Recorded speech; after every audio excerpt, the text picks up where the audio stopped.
Hello, welcome. On Tuesday, Kenyans will elect a president that will replace President Uhuru Kenyatta. The two main candidates, Deputy President William Ruto and opposition leader Raila Odinga, have made their final pitches to Kenyans. The media is tagging the election as one between the hustler and the dynasty. While William Ruto sells himself as the hustler, Raila Odinga represents the dynasty. The interesting twist is that the president supports the opposition leader, Raila Odinga, against his deputy, William Ruto. Polls show that it is a close election. In Accra, Ghana, the U.S. ambassador to the United Nations, Linda Thomas-Greenfield, is on a 2-day visit. During the visit, she will go to markets and meet local farmers. She wants to see how the U.S. can work with Ghana to alleviate food insecurity. She will also deliver a speech on the U.S. foreign policy in Africa, with a special emphasis on food security. This is important as the ongoing war in Ukraine is impacting the global food supply. Meanwhile, African athletes shine at the Commonwealth Games in the UK. Different athletes are breaking records and setting new ones. It is 11 a.m. in New York City, 4 p.m. in Nigeria. Wherever in the world you are joining us, welcome to another episode of 90 Minutes Africa. I am Rudolph Okonkwo. My co-host, Chido Anuma, is off today. On our show today, we have a guest who is watching all these stories out of Africa on her plasma TV with the help of Koledowo. Yes, she did not start paying attention to African stories today. She started a very long time ago. Take a look. Unappreciated. Africa, Sahara to the Atlantic. Africa from Zululand to Yoruba land. Africa from Nile River to River Niger. Africa, rain and sunshine round the year. Africa with her greenery luster. Africa with coolness, calmness, a serenity unequal. Africa, your hospitality and warmth, taken for granted. Africa, raped and left desolate, yet richly blessed. Africa, your children scattered all over the world, crying for you. Africa, you are simply mine. Yes, that's our guest. She has been responsible for the removal of several presidents from power in Africa. Here is another example.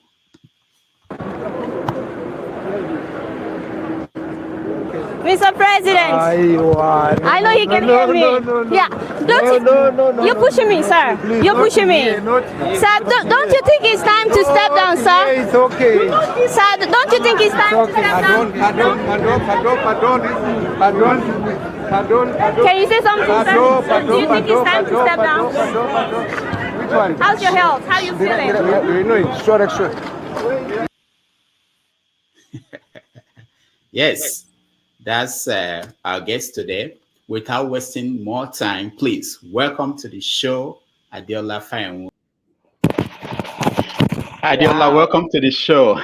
Really, you had to go there. I didn't even go far enough. I didn't go like far really. enough. Yeah, there was no time. But There was no net, so you know all this. welcome. Much, It's nice to have you. A lot of Thank people have you. been demanding that we should I'm have you. humbled. Mm-hmm. Thank you so much. We should have you. You are the right person to talk to today about Africa. So let's start with Tuesday in Kenya. There will be an election in Kenya for a new president. I know you've been watching. What do you think about what's going on? So honestly, I wish that I could be in Kenya at a time like this, just to experience their election. Because I'm trying to see if there are things that we can learn from Kenya in terms of our election. I know they may disagree with me because everybody feels like, oh, they're yet to get it right. But do you remember the last time that they had an election in the Gambia? How they use this system that most people are not using, and we're all like, wow, this is very easy. They make it very easy, very simple, and we learned a few things with how they do election in the Gambia. So honestly, I wish that I could also do that. I wish I could also do that with the Kenyan election, because we have so much in common actually than our differences. But at the same time, I'm really curious to see how this election turns out. It's been very heated, and all the candidates, in my opinion, are interesting. And I would love to, first of all, see who wins, but also the whole electoral process. I watched an interview by BBC about how much money they spend on election in Kenya, and how the people are advocating that they shouldn't be spending so much on campaigns, I should say. But a part of me was laughing when I was watching that, when I was hearing the money that they were mentioning. Because, Nigerian officials, they spend way more than that. So I really would like to see how this election ends. I mean, how it turns out. So speaking of the candidates being interesting, I was really fascinated by some of the candidates, and I wonder whether or not the country is ready for candidates like that. It's just like Nigeria. So I'm really, really excited. I'm going through your comments, Dr. Damages, and the first one that stood out to me is by Oludare Ishola. And he says Adeola is getting fat. Wow. I think you're muted. I can't hear you, Rudolph.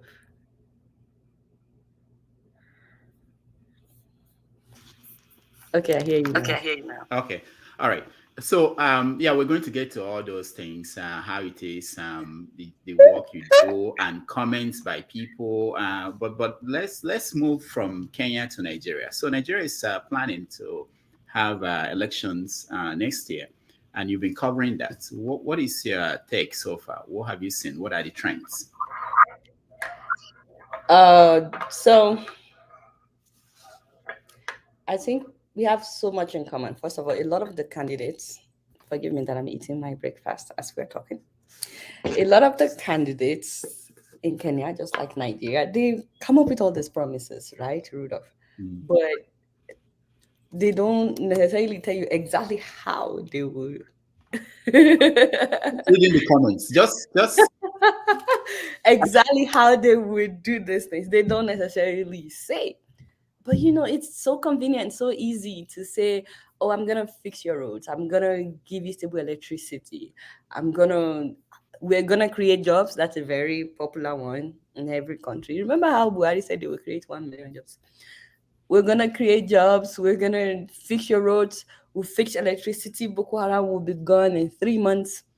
I think the popular candidates in Kenya are doing the same thing in terms of, telling us they will do this, they will do that. But to be honest with you, they are not being specific in terms of exactly how they will fix these things. So I think that's a common ground that we have with them.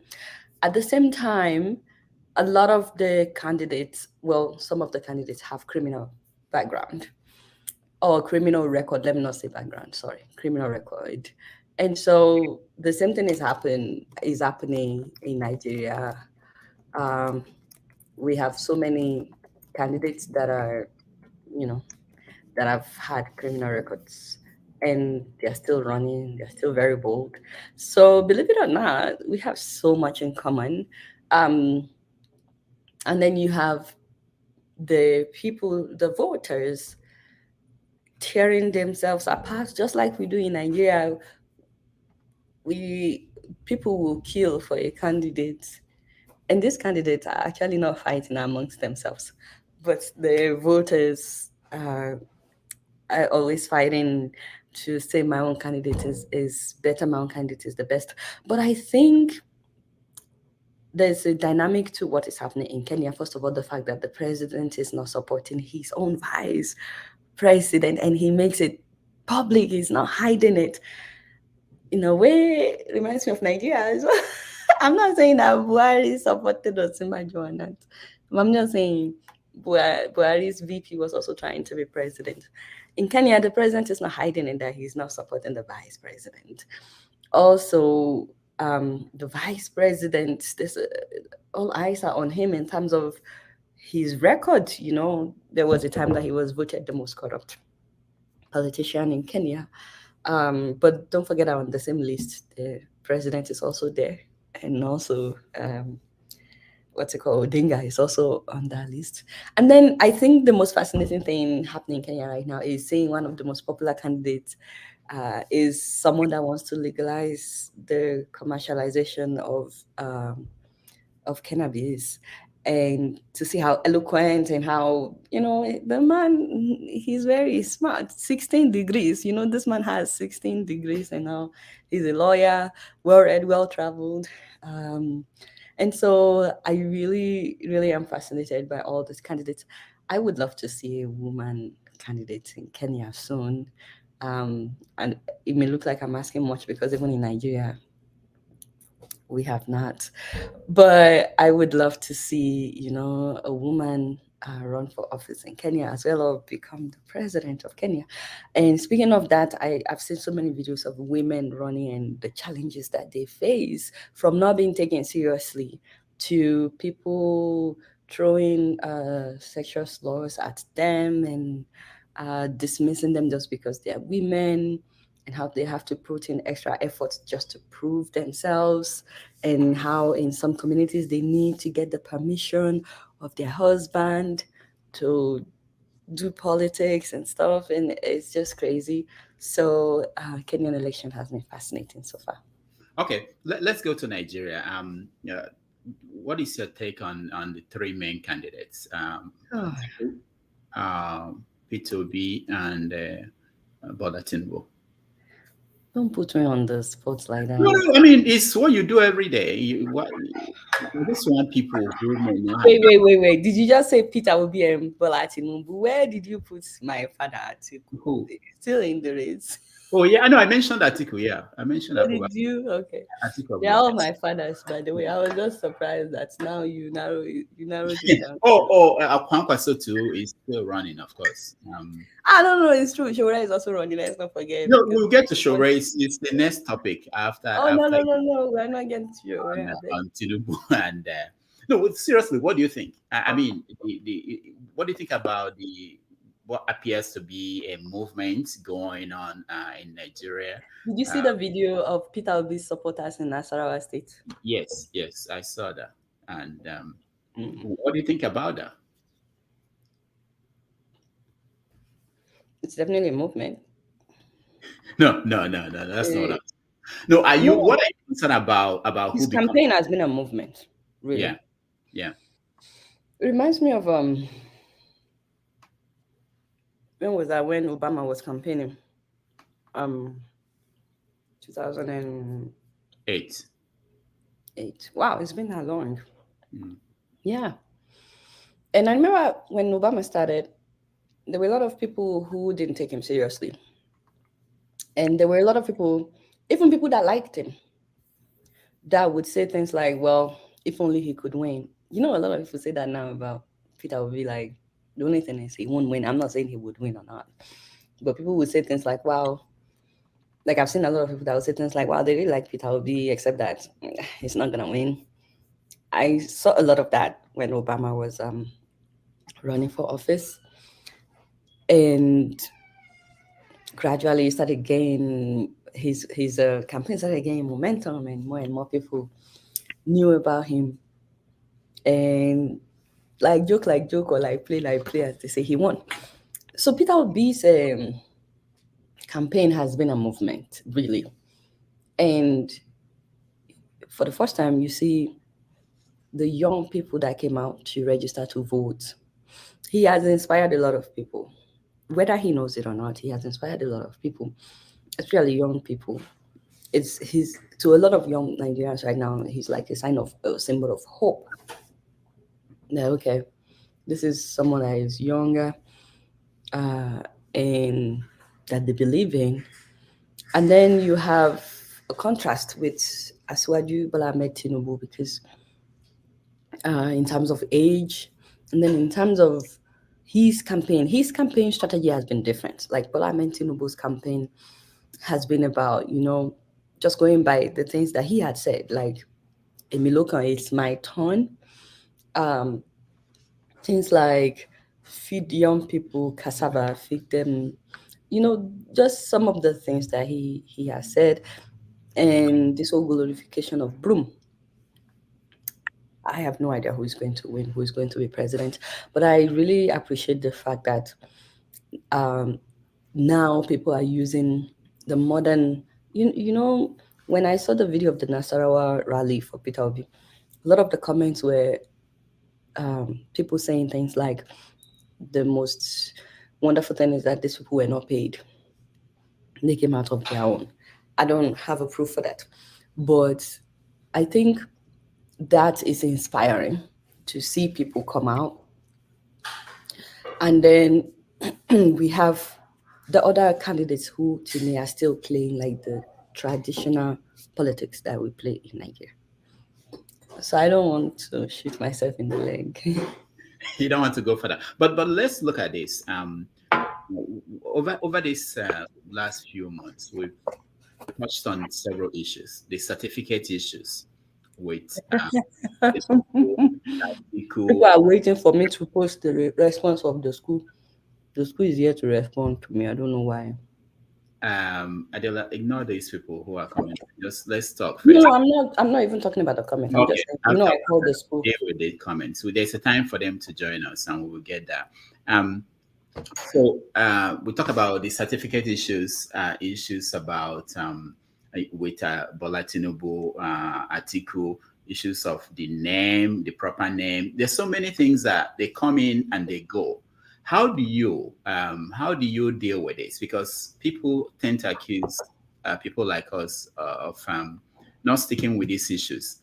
So we sweep it aside and move on to other issues. No, we're sticking with the issue. I'm sticking with the issues. I mean, I've done so many episodes on the candidates, like with each development. When Peter Obi went to Egypt to learn how to fix Nigeria, we talked about it. When the certificate issue came up, we talked about it. I even called the school. Every single move, like, I have been, I've tried. It's not like I've been on top of everything. But that just shows me how quickly Nigerian politics changes. So it's been, for me, eye-opening. And it's been a lot of work, because there were times that I would shoot something, and by the time we're done editing, the story has changed. Go ahead. So I don't know what would happen tomorrow. Now I shoot something and I have to put it out like ASAP. Because things keep changing. And so I think there's a lot of drama. It's like on my show now, I tell people that if you're tired of Nollywood or watching movies, just watch Nigerian movies.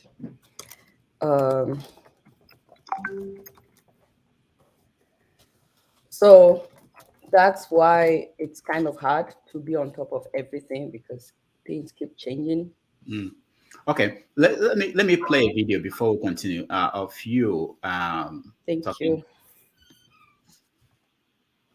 Covering some of the stolen money, stolen by corrupt government officials that were there in the past. How true is this, and like how much have you been able to recover? I can't give figures now, and because of the legal implications.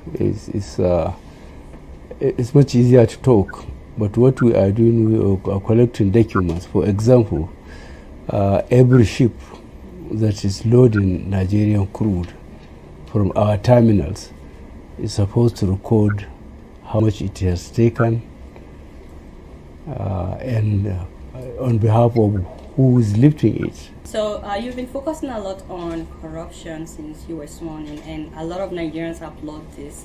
However, some people are saying that the economy has not been doing so well since you were sworn in, and they would like to know, when will you start focusing on the economy as well? How many months is it? It has taken the previous government about 10 years to destroy Nigerian economy, and it's much, much more easier to destroy than to build. I don't think Nigerians are being fair if they expect us within the 3 months or 4 months we have, the government has come to turn things around. All right. So, Adeola, she's gone?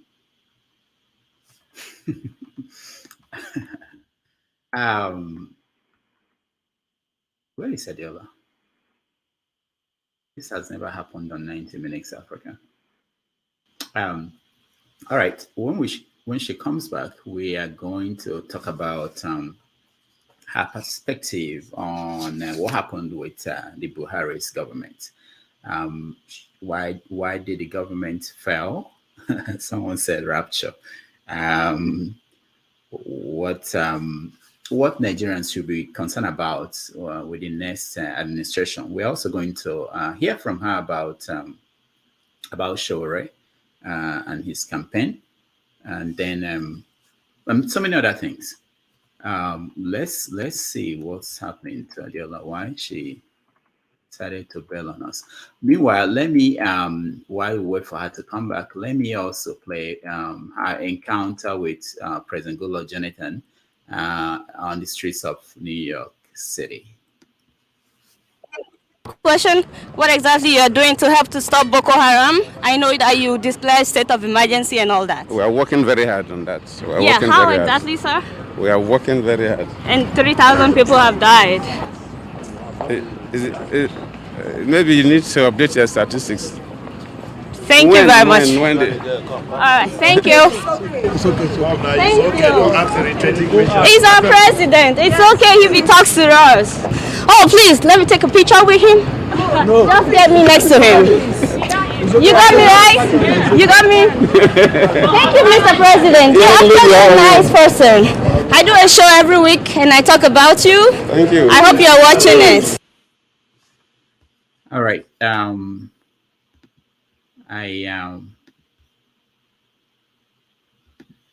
sorry. I have to figure out what's going on. Some people are saying it has never happened. Okay. All right. Let me take a break, and I will be right back. We'll figure out what's happening. In the meantime, let's watch a little bit more of Adeola. For days, of course, people were like, why would a man of God, an anointed man of God, use policemen to harass a lady and put her in prison without trial? Only for the lady in prison to tell the whole world that she had an affair with the man of God for a whole year. We were like, no way, the devil is a liar. Once again, everything is allegedly, so don't let anybody quote me. She said that Suleman was giving her thousands of dollars and taking her around the world, and that they were doing it together. This man licks me from head to toe. He said I make him speak in tongues. Stop it! Do you really have to play that? So she said that Suleman got her pregnant and then proposed to her, and that she accepted his proposal, that he said he was going to divorce his wife, and then he told her to move to Nigeria, and she did. Upon getting to Nigeria, he allegedly gave her some juice, after which she was bleeding and she lost the baby. She also said that she was bleeding for months and that she almost died. So from that time on, she said that she could no longer reach the man of God like she used to, and he was threatening her. She believed that the man of God didn't want her to have the baby because that would have been an evidence of the affair, and that all they would have to do would be DNA test, and that because he would have more control over her in Nigeria, that's why he lured her to Nigeria in order to get rid of the pregnancy. pregnancy? Me, I don't know. But on March 3rd, Stephanie's lawyer, that is Festus Keyamo, wrote Apostle Suleman. The letter said Apostle Suleman broke her heart after promising to marry her and after getting her pregnant. So she's demanding for 500 million naira as damage control. Ladies and gentlemen, the very same day the letter came out was when Apostle Suleman sent policemen to pick her up, to beat her, and to put her in Kirikiri prison.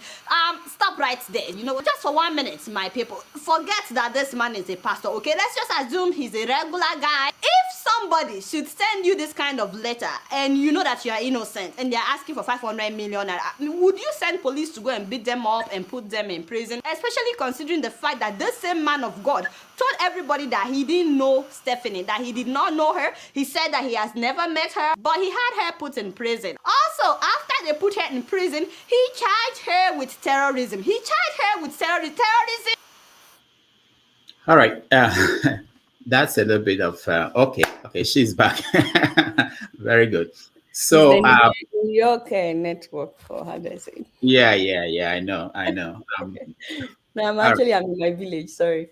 Yeah, thank you so much for coming back. And so let's continue to look at Nigeria and the politics before we get into other things. I wanted you to talk about characters like Suleman, but before we move to other things, Showore, you know him.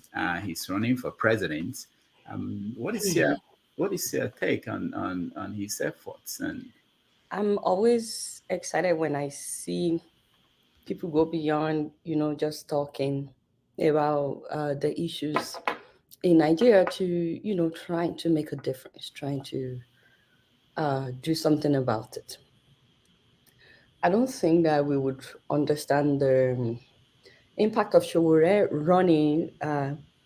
This is the second time that he's running until later on, because I feel like, believe it or not, he has inspired a lot of young Nigerians. I'm not saying he's young, he's 50 something, but a lot of young Nigerians to go beyond talking online to actually trying to make a difference. So, and the only thing that confused me is that I don't know if you can be a politician and an activist at the same time, because then people may get confused. But now that I said it, I actually think you can, because there are some politicians they're politicians, but they're still advocating, especially for things that is beyond their power. So, but he does it all like simultaneously. So I think as an activist, he inspires people, and he has decided to continue doing that while being a politician at the same time. So I think that one of the great things that come out of, I remember like 4 years ago, Showore was also like a beacon of hope for a lot of people. I remember people were donating money for him left and right. He was traveling the world, to campaigns, very just like what Peter Obi is doing now, except I would say on a bigger scale with Peter Obi, because like when you see the rallies for him, like the one that we saw in Ashrawa yesterday. So it's been inspiring, to say the least, to see when Nigerians go beyond, just talking online to actually trying to make a difference. All right, I played a video of you interviewing Buhari when I saw that months after he took over. He became president, and you sounded as if you were hopeful that he will make an impact. What happened? I was very hopeful. What happened? We all were hopeful.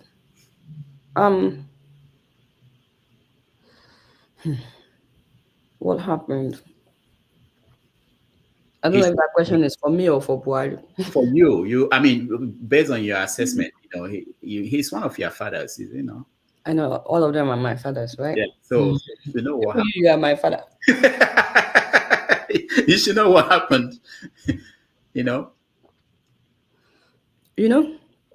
I don't think I personally did a good job in my research about him, because not until recently, when this whole, giving money to Niger, consulting train to Niger, not until then did I, It's like, seriously, what is this fascination with, or this obsession with Niger Republic? And I got to understand that his dad is from Niger Republic.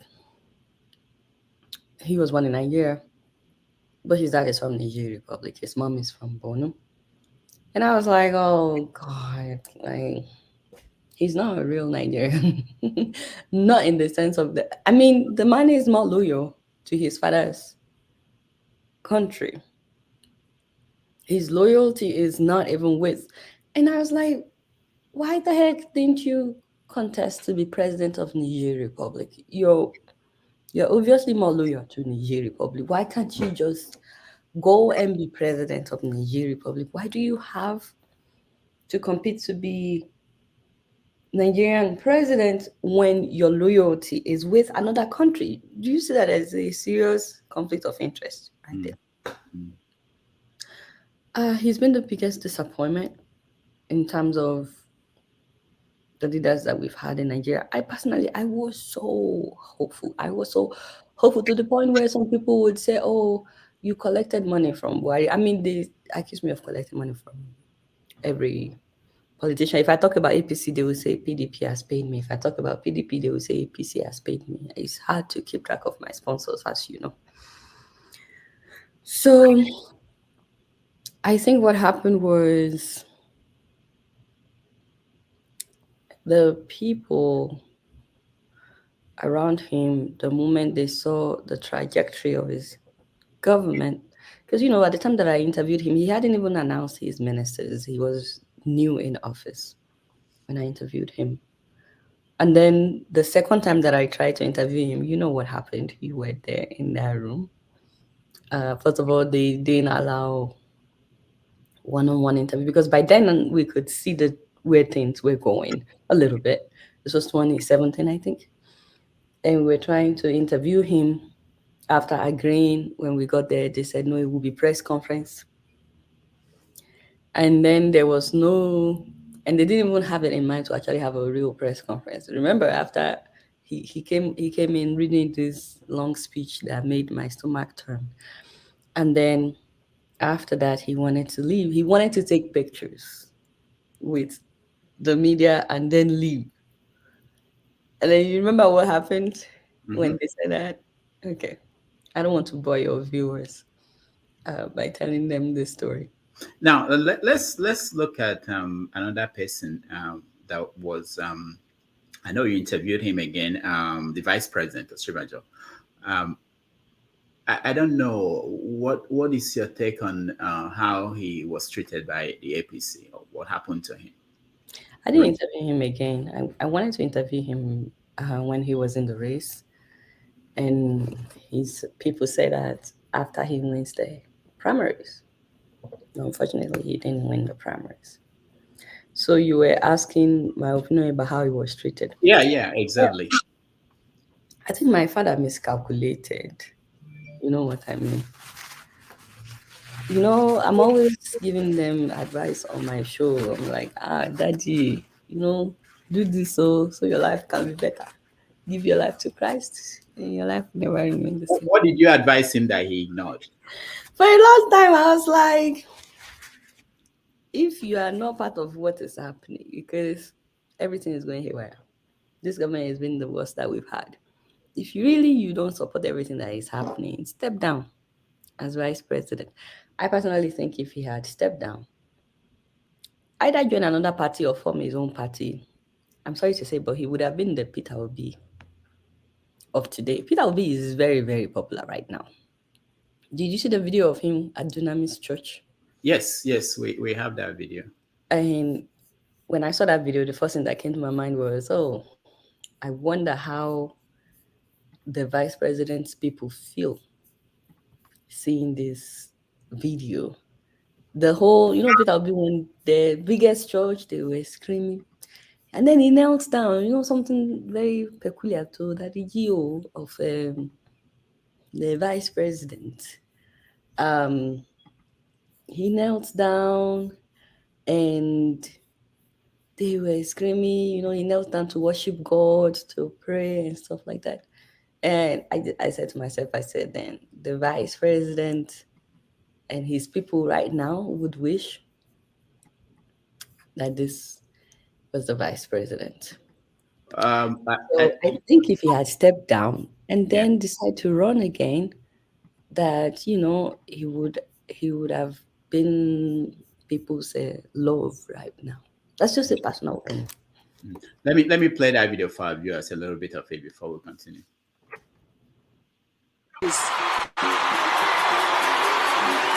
And we also have with us tonight Mr. Peter Obi, who has joined us in for the service this evening.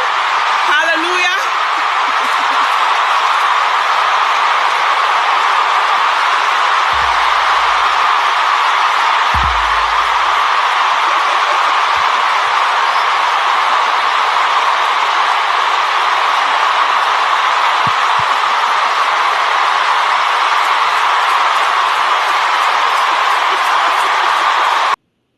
All right. You just said that this could have been the vice president if he had. But there are some people who are saying that this could also have been Sure. But why didn't that? So what went wrong, Rudolph? Why do you think it's not Sure? I don't know. I'm the one talking to you, interview. No, we are talking to each other. Yeah, sure. You can ask me. I'm prepared to answer questions. We're talking to each other.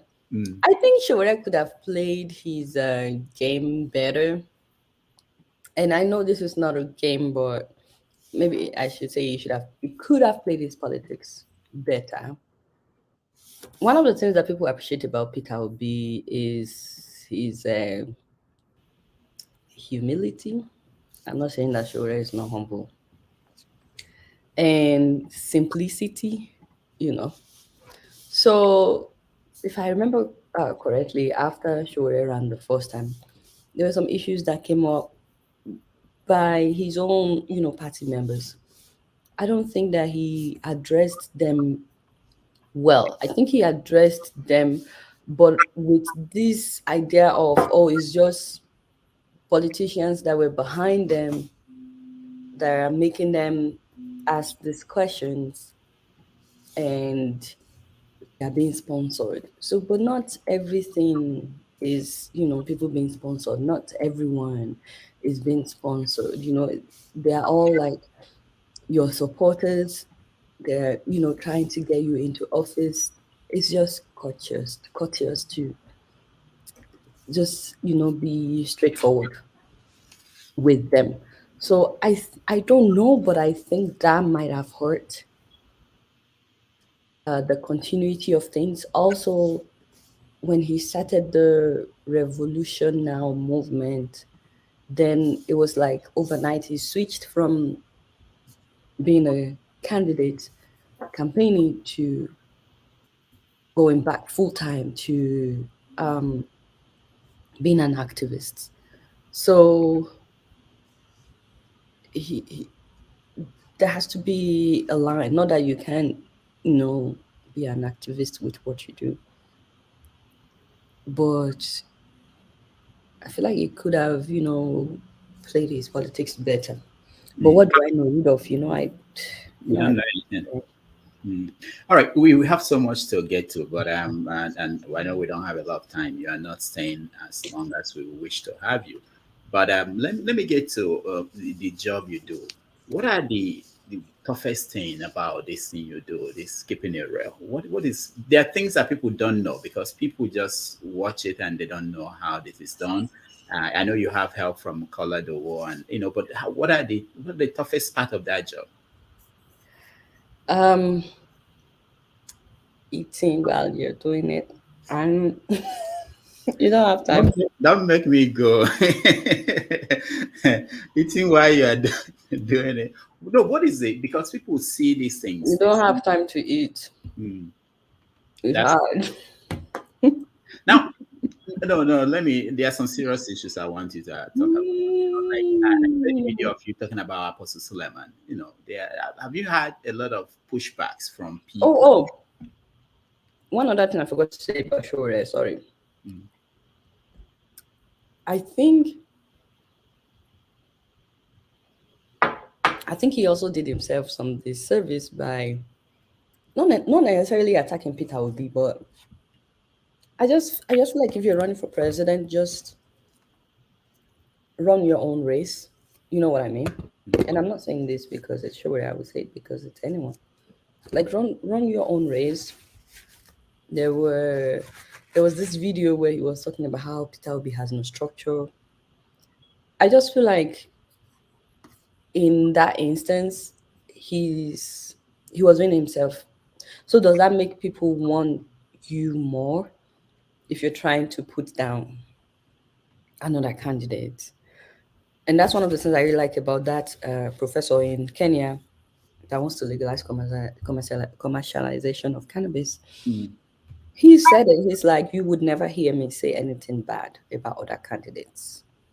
They're actually the ones that have paid way for me to be here today. I'm not supporting them. I'm not campaigning for them, but you would never hear me say anything bad about them. Everybody runs their own race the way they want. They run it differently. So I feel like if he hadn't done that, well, I feel like him doing that hurt his campaign a bit. He may not see it like that, by the way. Maybe I'm just overthinking it. But there's just no need to, try to attack.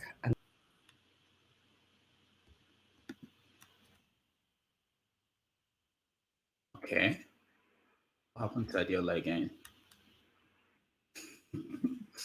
All right. While we wait for her to join us again. Okay. Adeola, what's going on? Are you in? Okay. I'm in the market. All No, right. you know what I noticed? Remind me after this. Because I shared this on my Facebook page and it's not playing. I'm realizing that your Facebook is not linked to this. So we need to Yeah, because this 90 Minutes Africa. So it's linked to 90 Minutes Facebook, not my own personal Facebook. Oh, okay. Let me find it and share that. And 90 Minutes Africa Facebook. So you can that's 90 what Minutes Africa. Because I like to share that on my page so that people can watch it there instead of having to come to YouTube. Okay. So the question that you asked. Yeah. What are the challenges? What are the things that people don't see? With this job that we do. Oh, awesome. I've seen the one on your Facebook page. Awesome. I'm about to share on my page. I just did. Awesome.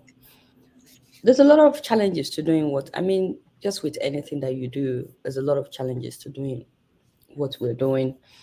I think for me, you have to first of all fight for the right to be heard. Does that make sense? You have to win people's heart and earn the right to be heard. I think that's the first thing. That was the first challenge. People needed to know, can they trust you? And I'm so excited that today there are so many YouTubers, talking about current affairs. When we started, you and I, when we started, there weren't that many talking about what was happening in Nigeria. And I remember at the time, a lot of people would say things like, get a real job, Who are you to talk about this? And then me being a woman, it was on another scale. This is why you don't have a boyfriend. You will never find a man because you are too loud. They talk too much. You're a woman. What do women know about politics? Go back to the kitchen. I remember doing an episode on Buhari talking about his wife belonging to the kitchen. I started by by cooking in my kitchen, I'm like, guys, there's no show today. Adeola is back to the kitchen because according to the president, this is all we are meant to do. And so I think you first of all had to earn the right to be heard and to be trusted. And then you want to reach as many people as possible, but even that is work. In Nigeria, for example, a country of 200 million people. Look at the number of subscribers that we have. It's not even a tip of the iceberg, and it's not even a drop in the bucket. So we're doing all this work, but then at the end of the day, the ratio of people seeing it compared to the population, and that's just Nigeria. Let's talk about the rest of Africa. Sometimes you wonder, is anybody even seeing what you're doing? And then you knew how I started when I went solo. And let me know if this is when you want me to talk about that and share my amazing pictures. Yeah. Oh, okay. Okay. Yeah. But I learned, over the years, it's just start from where you are. You know what I mean? You don't have to have everything perfect, but just start from where you are. Use whatever you have to get what you don't have at the time. You don't have to have a lot of money. You don't have to have everything perfect. You can do so much with little. That has been my story. And then you have to constantly be on top of your game in terms of following the news, knowing what is happening, which can be a lot, especially if you still want to have a life. It can be overwhelming. It can be so much. So I think for me, some of the challenges have been like funds. When you think about people that do what we do in America, people that are in this line in America are people that are doing like the late night shows, for example.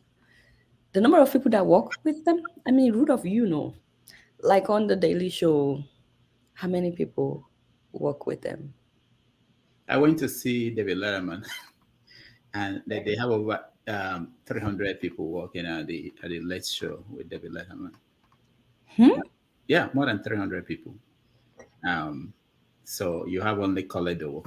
Now, let me also talk about. I want you to talk about how do you handle Wow. viewers? Do you know what we can do with 300 people, Rudolph? Yeah. How do you handle comments? Comments that are critical, that are wrong, that are based on imagined idea of your life, and how do you respond to that? Imagined idea of my life. No, yeah, because there are comments like that, and of course, people who tend to attack you when you talk about certain things. Who are the most difficult group that you've dealt with? Yeah. You want me to get Just tell us. Rudolph, I think if you do this kind of job that we do, you have to die to yourself, just like they teach in church. You die to yourself and then you put on Christ. Not to be honest, I've actually learned a lot from you. Like, honestly, nobody can insult Rudolph. Like, it doesn't matter what anybody says. It never gets to you. You're so ridiculous that you would take a comment that is abusing you and then you will expatiate on that comment and say things like, if only the village people will turn back or leave me alone, maybe I would have done better. I'm sorry on behalf of my village people. And then at the end of the day, the person insulting you will start laughing because they're like, you can't even get through to him.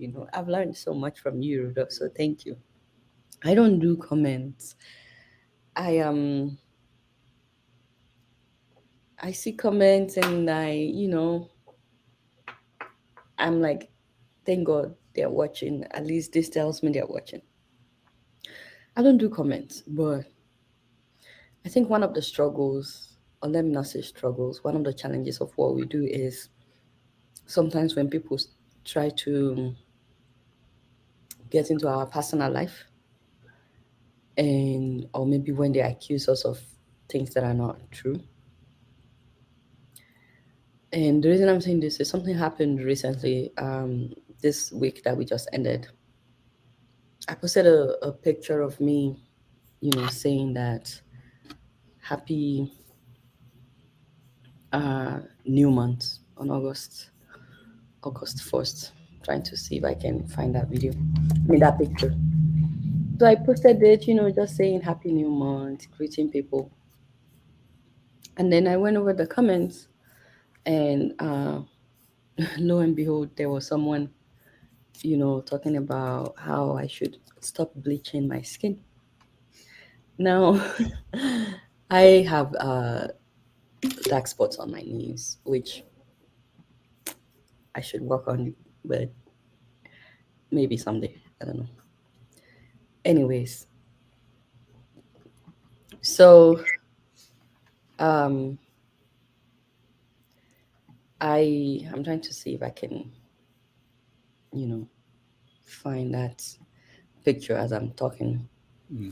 So I then I saw that comment and I was like, not again. Like, why do people do this and stuff like that?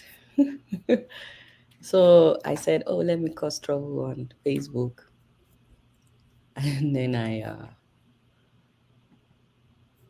I posted that comment, and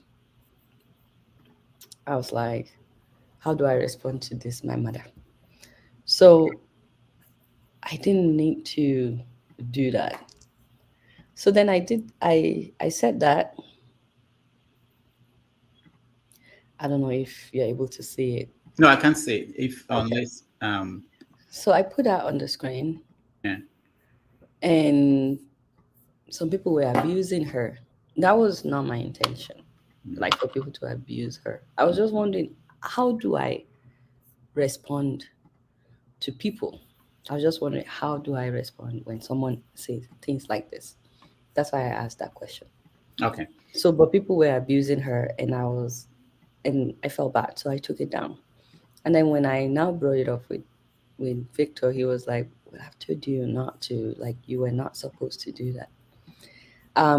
So that's the picture. I don't know if it's showing. No, it's showing here. I know I should have given you. Oh, okay. Let me see if I can add this here. Yeah. So I think maybe because they saw the dark spot on my knees. Anyways, not to cut the long story short, Victor was like, this person commented, and maybe a few people saw it, but when you highlighted their comment, then everybody saw it, and I felt really bad. I took it down. That wasn't my intention. But I learned every day that with what we do, you have to be really careful. Every little thing that you do can be magnified and turn it. Even my email, I tell my guys, I say, when you respond to my email, please keep in mind that anything you write can be published. Especially when you're the one criticizing people, you have to be extra careful, because there are people, believe it or not, who are waiting for any excuse to say, see, we knew you're not better, or also this kind of person you are. So I think every single day you wake up, when you do what we do, you have to consciously wear this outfit called humility and be there to yourself. Have no feelings at all. If anybody abuses you, yabs you, just pray for them, move on, because their abuse will not be publicized, but your response will be made public. And I mean, look at what happened to Will Smith. I feel bad for the man, for both of them actually. And in like 1 minute, everybody sort of forgot about the great things he's done. So I think when you do this, you are in the limelight, and it doesn't matter. Somebody may be having a bad day when they're writing a comment about you. It doesn't necessarily reflect that is the kind of person they are. Somebody may just got a sack letter, or they just got sent out of their apartment, and then they see your show.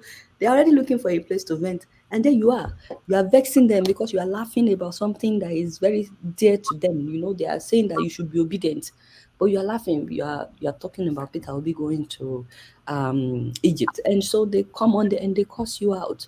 They've forgotten about what they did. Why will I now sit down and be crying over something that the person that even typed it has forgotten? And the most amazing thing is, a lot of people, when they abuse you online, when they see you physically, they're actually not like that. Yeah, that's true. But let me we are going to go back so that you show some of the pictures of how you started.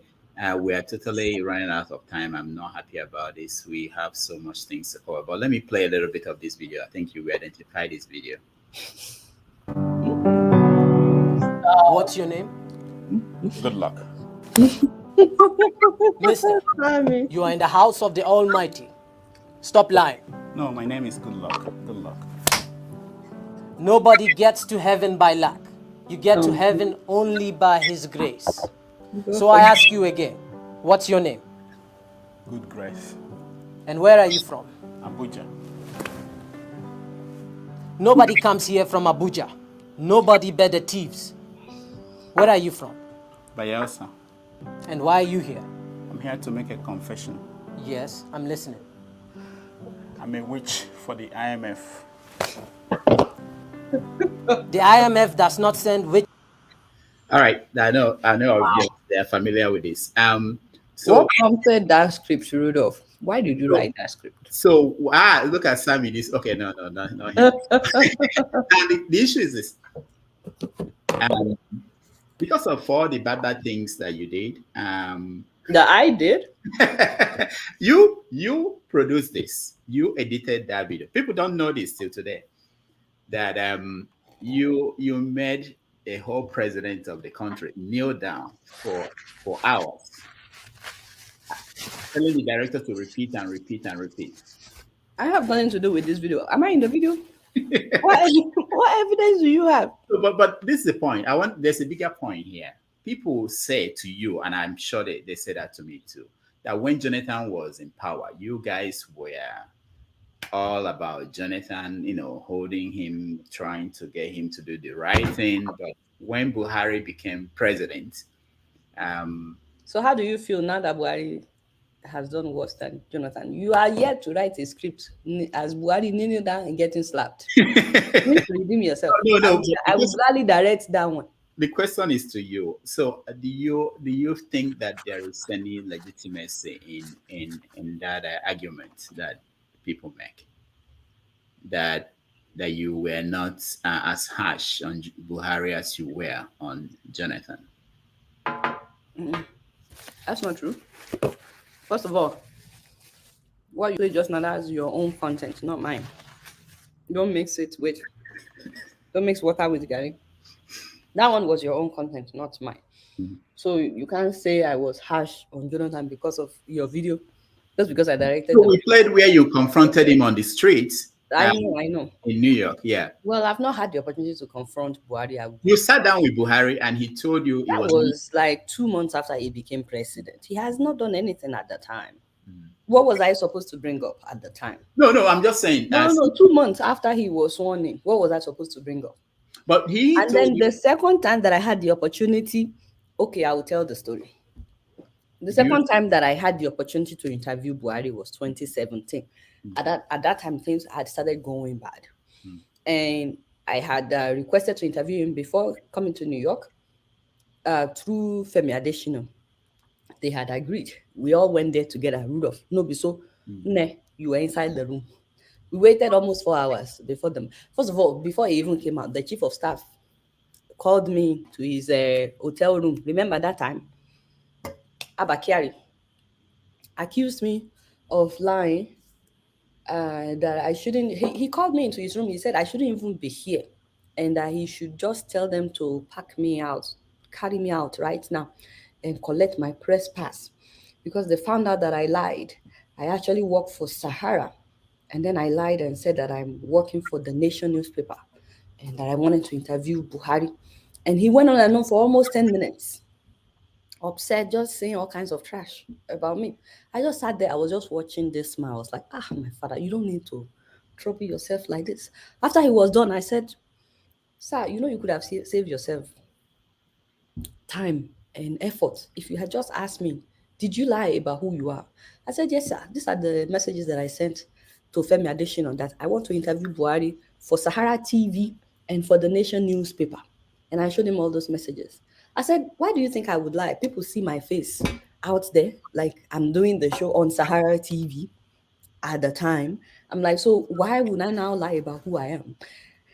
I didn't. So then the man felt small. But unfortunately, in Nigeria, elderly people don't know how to say they are sorry. So he didn't know how to say that he was sorry, he was wrong. He just said, oh, okay, so the error is on our part. We'll take it up with Femi Adesina, this is that. He was saying all this. I wanted to say, sir, this is the time that you say, I'm sorry with everything that I said. I wanted to say that so bad, like, sir, what about, I'm sorry, because you are yet to say that, because you accused me of all kinds of things. So anyways, he said, you can go. You will be part of the press conference, this is that. When I got to his door, Rudolph, there were two guys by his door. As I walked out, they were like, Esa, are we not chasing her anymore? Are we not? I didn't know they had given them the order. These people, they were looking for the slightest reason to prevent me from interviewing Buhari. And so they were shocked when the man was like, no, it was, and because I looked back, I'm like, what is happening here? It was later that I put two and two together. He had ordered them to carry me out. And then we proceeded to wait for, I think, almost 4 hours before Buhari came out. Remember, I came all the way from New Jersey, got to the UN by 7 a.m. during the UN conference. You know how hard it is to travel when they're having the UN event. Excuse me. So that means I left my house like 4:30 in the morning. I was already upset that the man was late to his own event. You were the one that gave us time. The least you could do is respect us. Even though we are journalists, respect us, we are human beings. And when he proceeded to show up, he started reading this speech for like 15 minutes about the things he has done at the UN, which made me even more upset. So I was already boiling inside. I'm like, we followed you all week. We knew what you did. And then at the end of his speech, Oga Femi Adesina said, now the Minister of Foreign Affairs, the president will leave. He will take pictures with the press and leave. The Minister of Foreign Affairs will be here at 3 p.m. Come back for questions at 3 p.m. with the Minister of Foreign Affairs. You know, Rudolph, they promised us exclusive interview. And then we got there, they said it's no longer exclusive, it would be press conference. That also, like, strike number 3, they had 3 strikes with me that day. I've had enough. And so when Femi said we are taking photos, I said, Esa, we're not taking any photos. We are here to ask the president questions. And he's supposed to answer. It's called a press conference. We're supposed to ask him questions. He's supposed to answer. The Minister of Foreign Affairs is not the president. You remember what happened that day? Mm-hmm. All the governors in the room and the ministers in the room, everybody were like, who is that? And stuff like that. And I was shocked that the other journalists in the room were pulling me, pushing me, telling me, Adeola, shut up. And I'm like, why? I came here to interview the president. I came here for press conference. It's not happening. Why am I taking photos? Take photos with somebody that I did not get to interview. And then they will now go and post that picture and say, after meeting with the press, pictures. You know how they do it now? Propaganda. I said, no, but we are not taking any photos. So I was really shocked that my fellow journalists were pushing me, pulling me. And then you remember what happened when they were like, who is that? I said, it's me. And we are recording everything that is happening. It doesn't look good on the president if he doesn't take questions, because we will release these videos that you are refusing to take questions. And you remember what happened that day? Please correct me if I'm wrong. Like you always say, or correct me if I'm right. The Minister of Foreign, they all put heads together doing their short meeting. And then the Minister of Foreign Affairs said, I guess the president can take some questions. I was like, what the heck? Who is the president? Now you be president. Why are you the one saying the president can take questions? But I didn't say that out loud. But I wanted to. So, but anyways, suddenly they said Buhari would take some questions.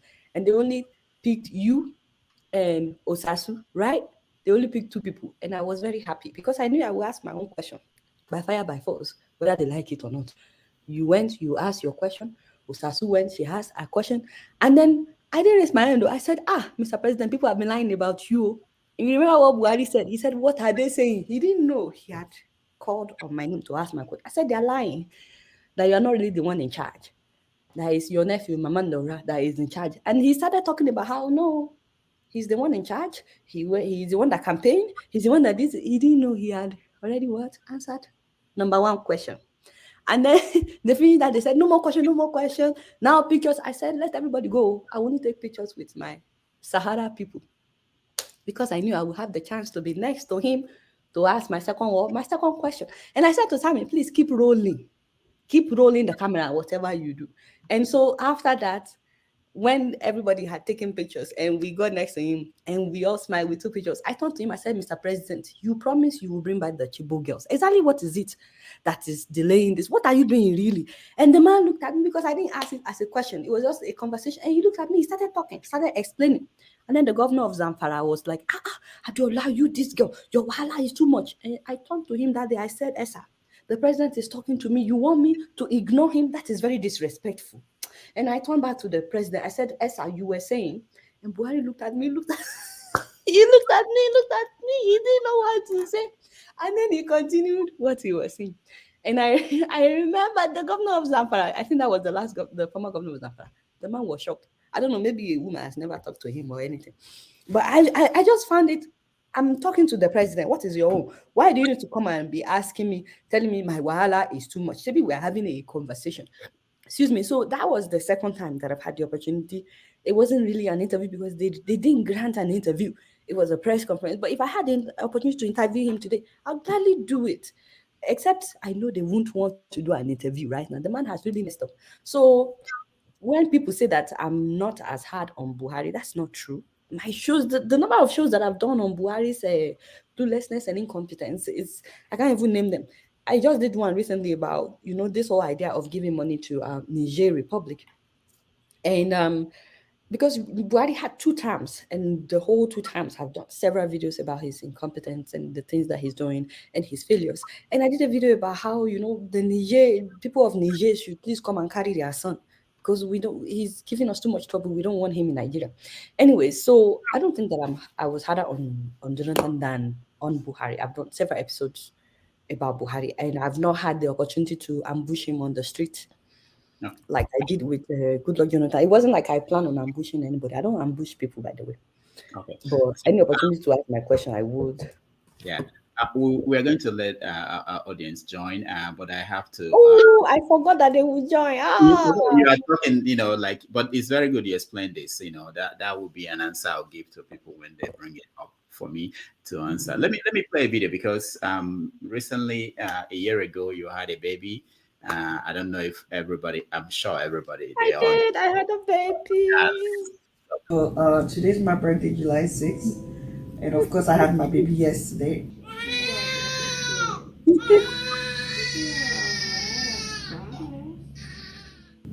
And I just wanted to say that, quite frankly, this is the first time I've ever been on admission at any American hospital. Even though I've lived in this country for so long, this is the first time I've ever been on admission. And I was just really challenged by everything I've seen so far. I mean, they moved us to a different room this morning. That other room was even bigger. And just look at it, all because I came to have my baby at the hospital, the kind of place I'm staying. Very, very nice. All right. So, I mean, you've been big on hospitals and infrastructure in Nigeria. That is all I'm asking for. Give us good hospitals, fix our roads, give us electricity. That is all. I will stop talking if they just do those things, man. Now, so it's so you have a baby. It's Zion. She's 1 year old now, and you also have a husband that people don't know about. Recently, you have he's been showing up. A husband that people don't. Yeah, people don't know. Yeah, and recently he's been showing up, and I have this. This is something I want to get to. People don't know that you have several talents. It's not just about doing this show. You're also a bona fide musician. So recently, your husband celebrated his 40th birthday, and you released a song. This should be on the Billboard. Stop it. Let's see if we can find it. Going out and about at night. Poor Zion, they did not let her sleep. And why do you look so beautiful? At night? Because it's my birthday. Because it's your birthday. Yeah.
All right.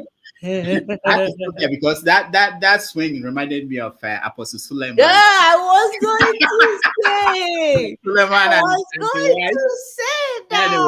Anyway. Oh, I was going to say So that. that's wonderful. I think I know you have to run and go to church, so I want our viewers to have an opportunity to speak to you, a little bit. While the viewers are coming in, I guess I could be sharing.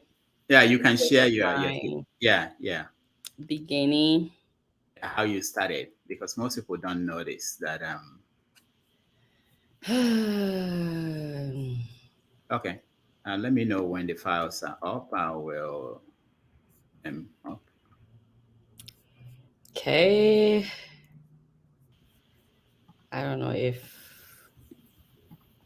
you did it last time. Yeah, I did it last time. No, but you can be bringing people in. Okay, all right. Oh, we have our people here. Okay, let me bring them in. Declan, welcome to the show. Declan, oh my God! What? Femi, welcome to the show.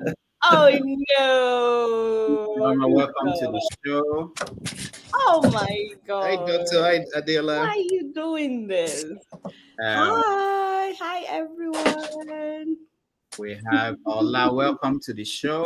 How many people do you want to bring in at the time? Not be one by one. Welcome to. No, what will happen is this: we don't have time. Gender equality. Right now, you have 4 men and 1 woman. Where is the fear of God? Paul, welcome to the show. Wow. Thank you.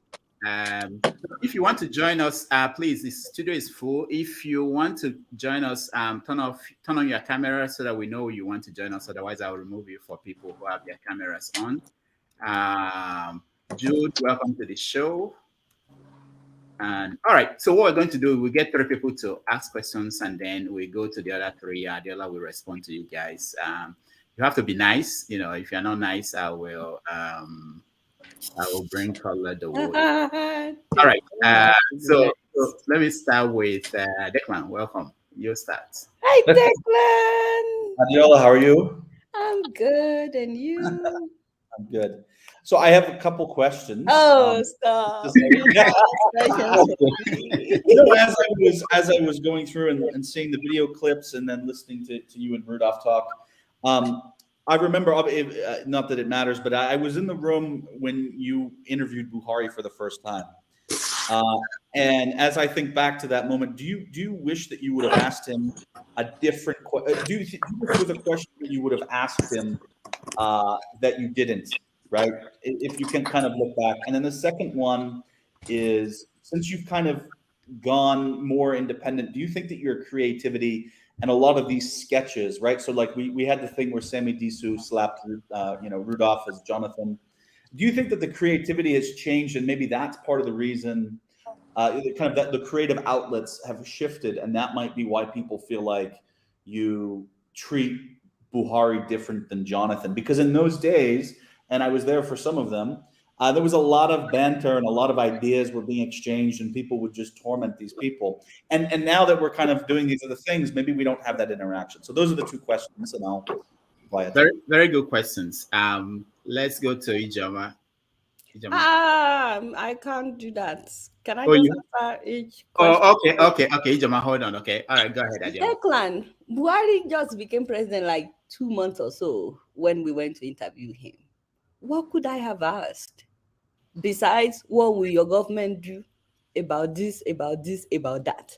Because his government had yet to do anything about anything. He didn't even have ministers. You remember, it took 6 months to announce his ministers. What could I have asked him? Maybe you can help me. He just became president. He hasn't done anything for me to be able to pick on. There was nothing. He just became president at the time. Besides, what will you do about so? What could I have asked? That's what I'm wondering. I mean, as we look at hindsight, whether there's something that you wish you would have asked that you haven't. And I'm answering that. Well, I don't wish there was anything I could have asked, because there was nothing. Adeola, maybe you should have said, I heard that you're from Niger. Are you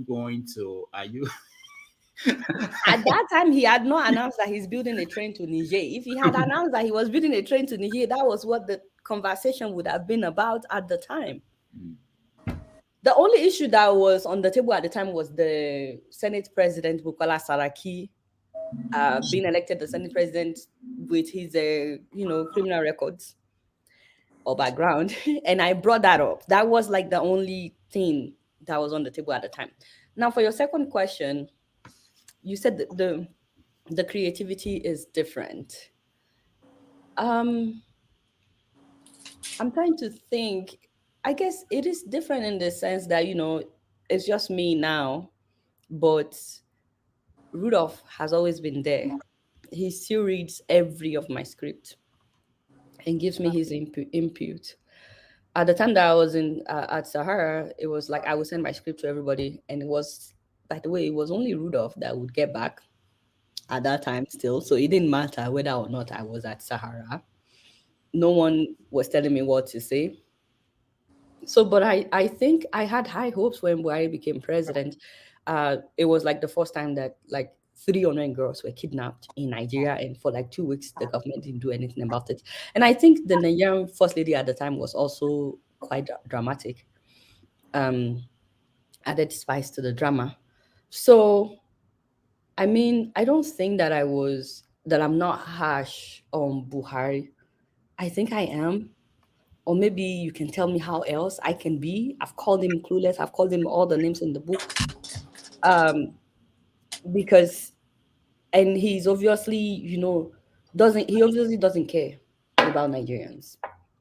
And when I had the opportunity, the one opportunity that I forced myself to have in the room to ask him a question, I basically asked him indirectly that you're not the one in charge, it's the cabal that are in charge. And he answered that question as well.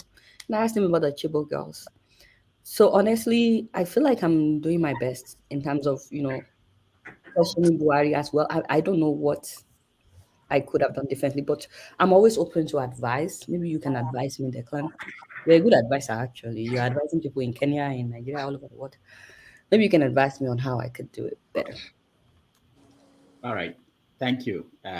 Let's go to Declan. Invite us to Kenya. This one that you're shopping alone in Kenya is not fair. He invited me. I heard you now have a private jet.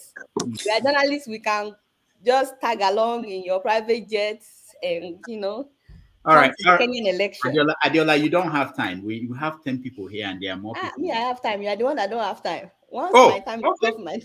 You are the one that don't have time. Don't disappear on us. That's all I'm worried about. Ijoma, go ahead. You're next. We can't hear you. Can you hear me now? Okay, good. Yes, we can hear you. Okay. Hello, everyone. Hello, Adeola, and hello, Dr. Davis. Nice to see you, Adeola. I just want to ask a question to you, Adeola. Okay. Being a journalist and be covering Nigerian politicians and be covering, the presidents, whatever, I'm listening to your story. It seems to me that it's very, very stressful, particularly the women, someone like you as well.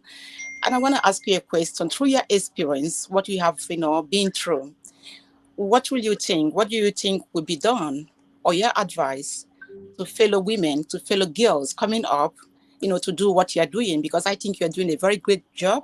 But what do you think can be done, or what do you think that can be practice to support women in this part of your profession? And secondly, also, I saw what I think also with the questioning with comments and all these kind of attacks. And you made a very crucial point, mentioning about women, how women are being treated, and in that part of the world, women are being set back. I mean, there's no other way to say about it, right? What do you think that can be done, or what can you do? Thank you. All right, thank you, Ijoma. Adeola, go ahead. To help women in journalism, is that what you mean, right? Yes. So, to be honest with you, both men and women need help in this profession. It's not a very popular profession or lucrative one. Not many people will say, oh, when I grow up, I want to be a journalist. In Nigeria, where I'm from, a lot of journalists are not doing too well financially. I'm not saying that the popular ones, but the grassroots journalists, it's really hard. I think for women, just speaking from my own experience, I think the society that we're from, they judge you based on your physical appearance before they even get to know what's in your head. Oh, it's another woman. You know how women are. They're so emotional. They talk. They can't keep quiet. That was my experience when I started. It was like, this girl, she's too loud. She's this, she's that. Things that they would never say to a man that is talking about politics. A man doing a show about politics, they will just be like, yes, this guy, he's trying to make sense. Are you guys following what this guy is talking about? He's trying to make sense, or you should be watching this show. But now it's a woman. It's like, oh, it's a woman. What do women know about politics? Oh God. Oh God. See, this is why she will not find husband the way she's talking. You are too bold. This, that. That was my experience. And I believe it's because I'm a woman. In the society that we are from, it's so unfortunate that they have a preconceived perception of what a woman is supposed to be and what she's not supposed to be. And so you constantly have to work extra hard to prove them wrong, that you're equally smart, even smarter. I think women can be smarter than men in so many ways. Amen, somebody. No offense to all the men on the table. But if you, I have huge respect for someone like Maope Ogun on Channels TV. I don't know if you watch her. This woman, she knows what she's talking about. She knows her game. She's very, and you cannot tell me that, oh, because she's a woman, she's not doing a good job on her broadcast on Channels TV. That would be ridiculous, because she does an excellent job, regardless of whether or not she's a woman. But this has nothing to do with journalism, by the way. It applies to all profession. Like, God has made us in his own image, male and female. I don't know where some Africans get this idea that when you are a woman, you are already less in value or in what you can do or in output. So I think for women, we have to always put in extra effort, go extra mile to prove ourselves. For me, because I do satire, it's hard for me to always be frank all the time, because I'm trying to make people laugh at the same time. That already is hindering me because they see me as a comedian. Oh, she's just joking. She's just a comedian. But I'm trying to talk about facts, you know. So it's hard a bit for me, because I'm doing comedy and I'm talking about facts at the same time. I want them to take me seriously, but I'm also doing comedy. I'm making them laugh. So I think when women go into journalism, they just need to go extra mile to prove themselves and not let anybody hold them down. Eventually, the respect will come, the acknowledgement would come, but you can't say, oh, because I'm a woman, just let's give me some slack. No.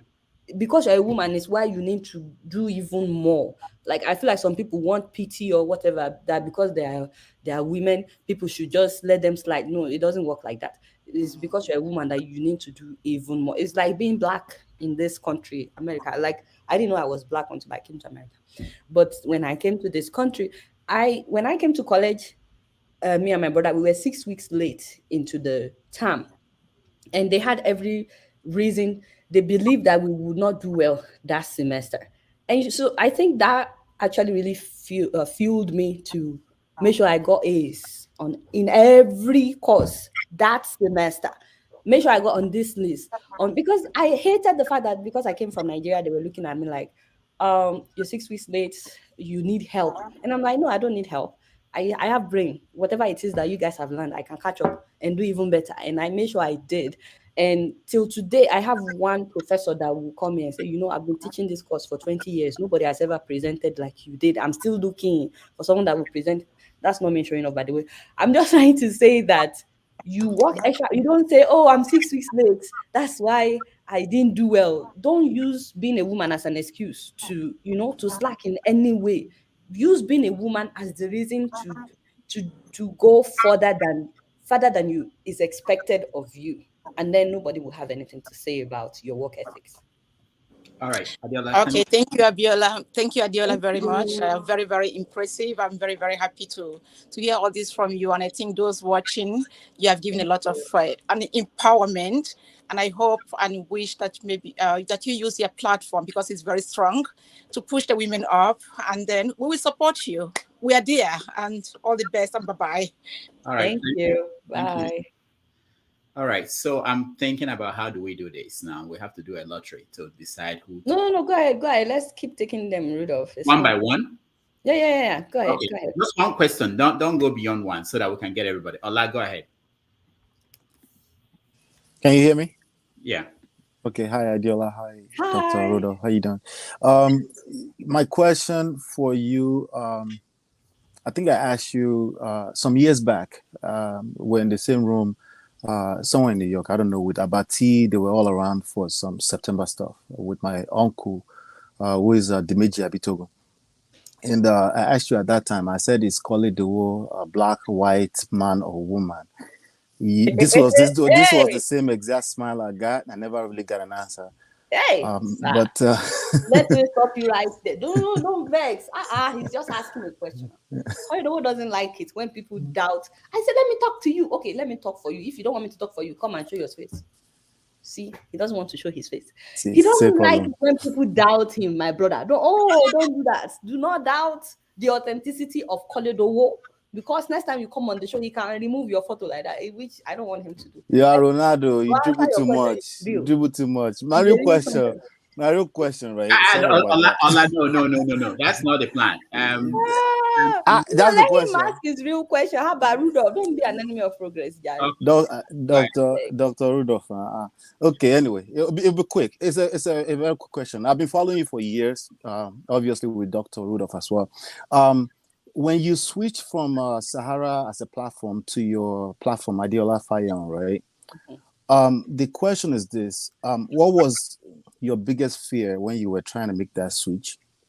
I'm asking because I'm a content creator as well, and also, what was your biggest fear, and how did that transition affect the show negatively or positively?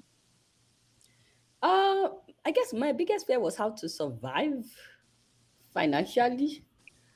Even though I was not making, I wasn't making money where I was. So just say making a killing. At least we were getting by. You know what I meant? Like we were paying bills somehow.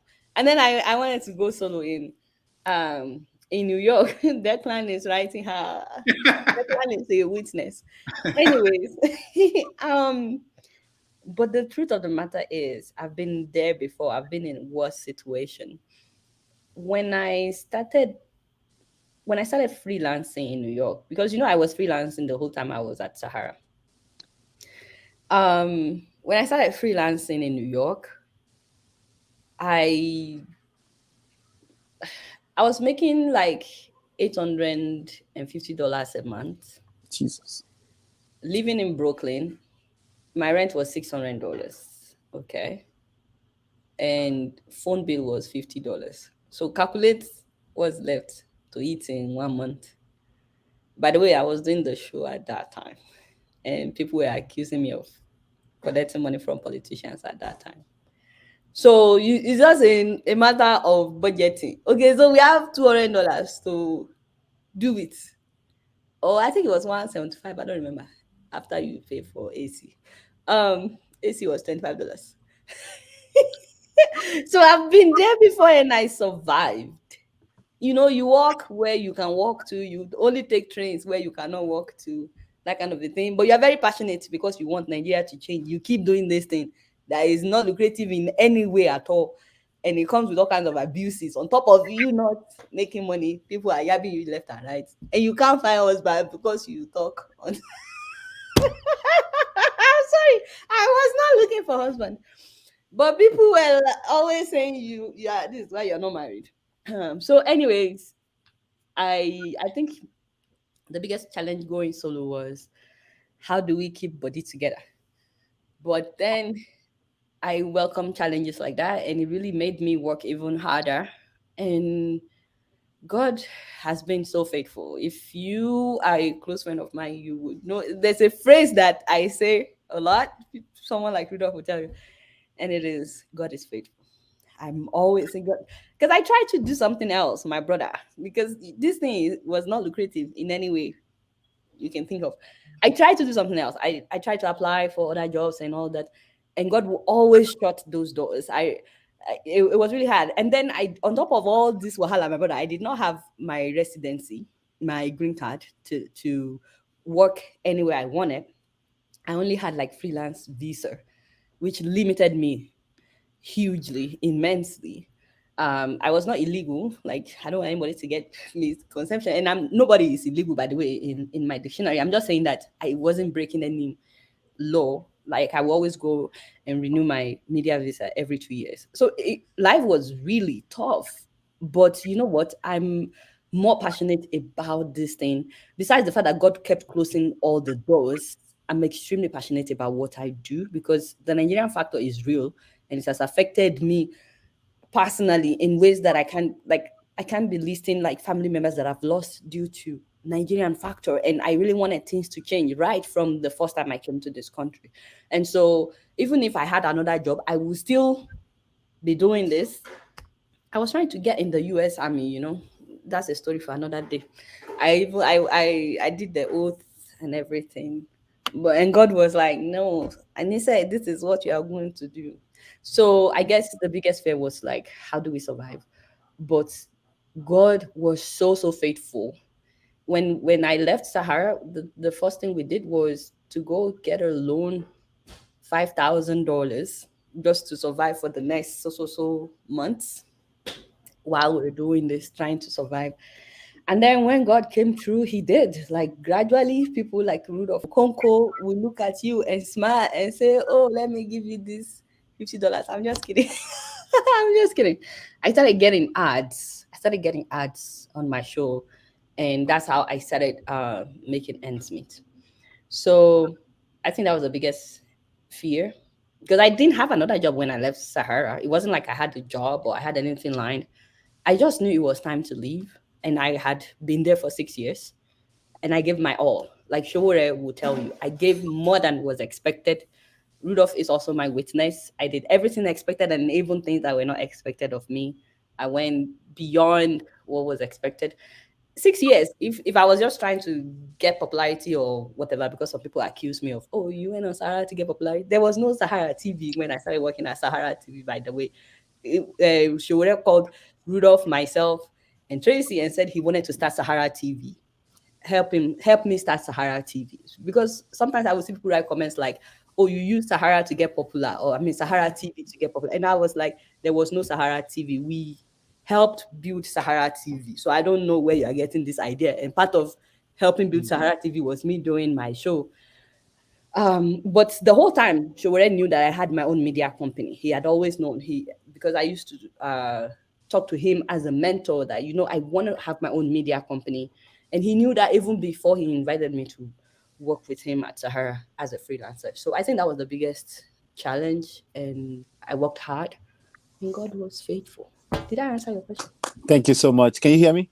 Yes. Your story is inspirational. Thank you for sharing. Thank you. Thank you, Dr. Rudolph. All right, thank you. All right. All right, Alaro, you're next. Hi, how you doing? Hi. Madam, your resume speaks for itself, and I'm sure you still have a lot to give. So I'm going to keep it short. You already started answering the question I was going to ask, but you can emphasize further, which is we can click your career in a sense with the current political situation. Being you followed in Dr. Damage's steps, you both have something in common. You both left Sahara Reporters. So now my question is, this is under the leadership of Sowore. Now, what was wrong with the situation? What made you leave? What was wrong with the platform? Or what was wrong with the leadership? That's my question. Thank you very much. More grace to your elbows. I wish you all the best. Thank you, sir. So I guess this is my, nothing has to be wrong with anything or anywhere before someone would move on. So like I said, I worked with, hello? Yeah, you're here. I tricked you. It was a trick. Okay. So like I said, I worked at Sahara TV for six good years. My father, somebody worked for you for 6 years.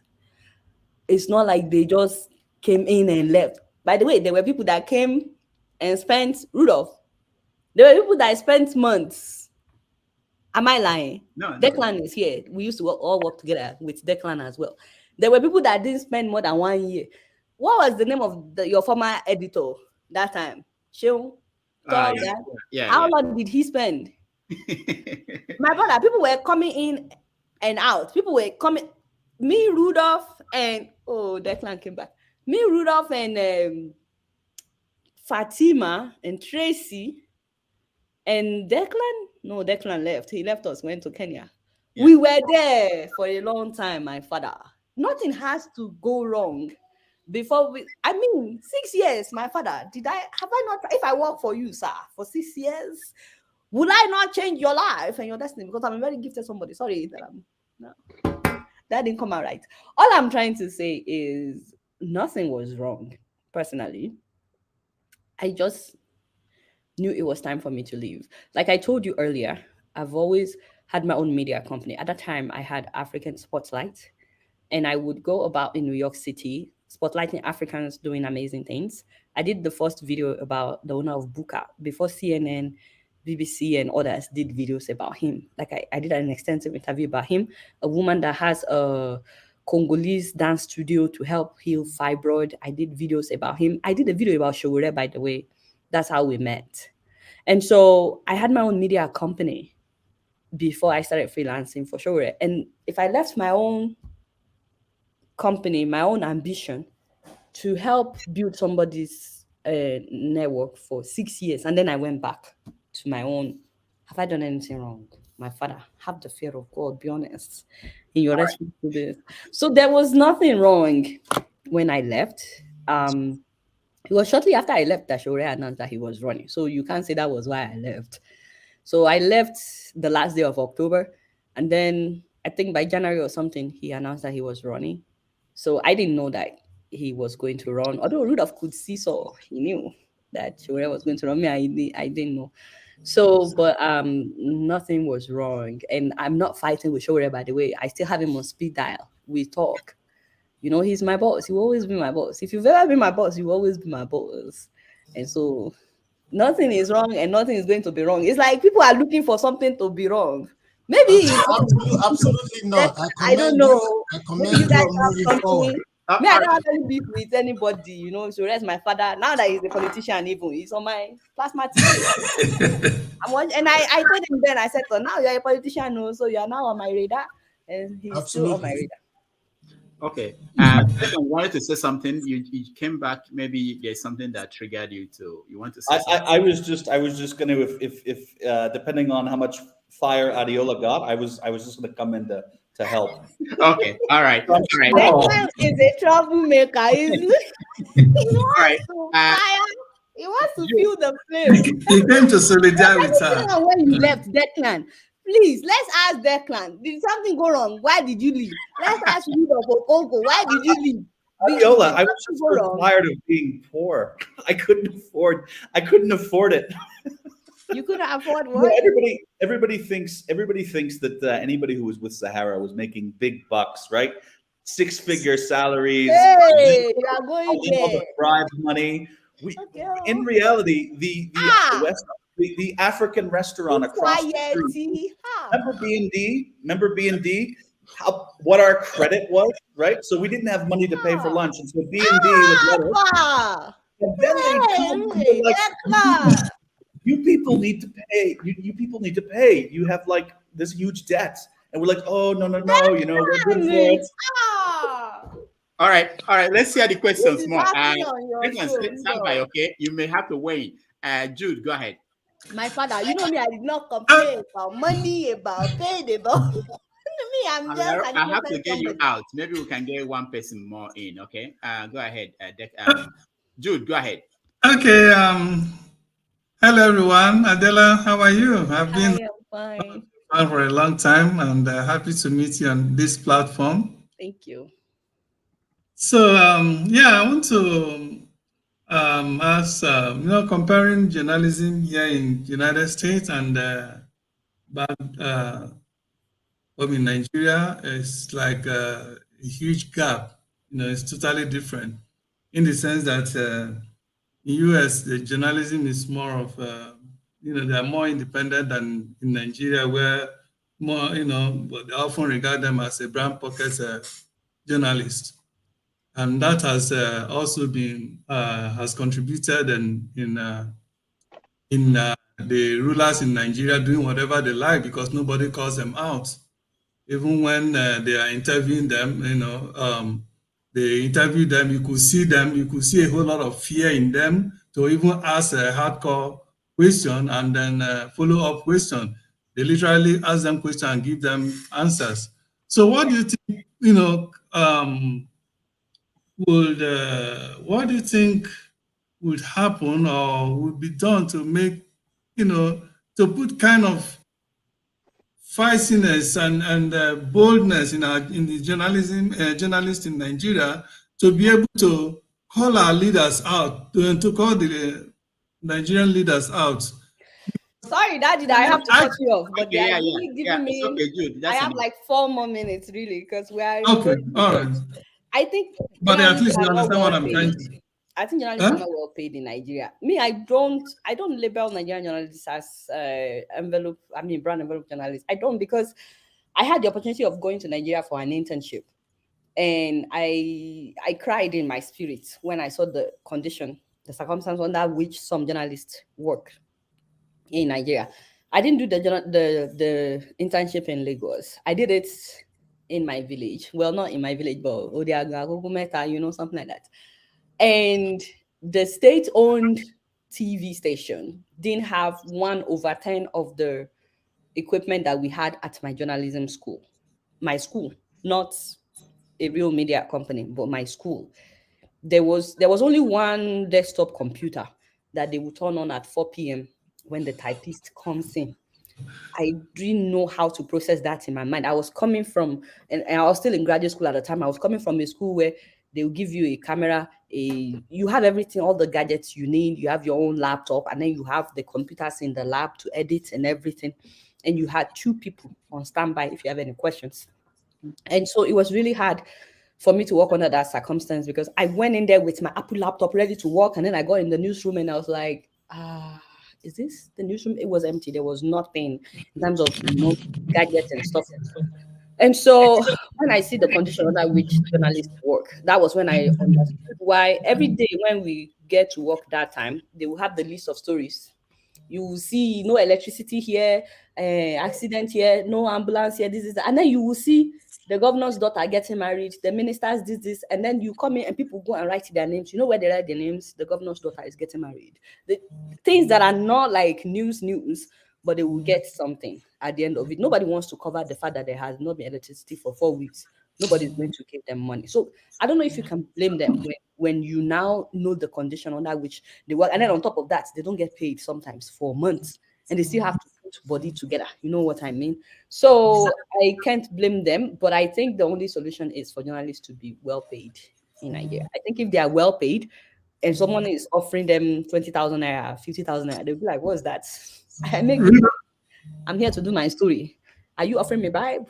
So if they're not well paid, it's hard for them to do that. Rudolph, can I ask a follow-up question? No. Please. Paul, next. Okay, thank you, Adeola.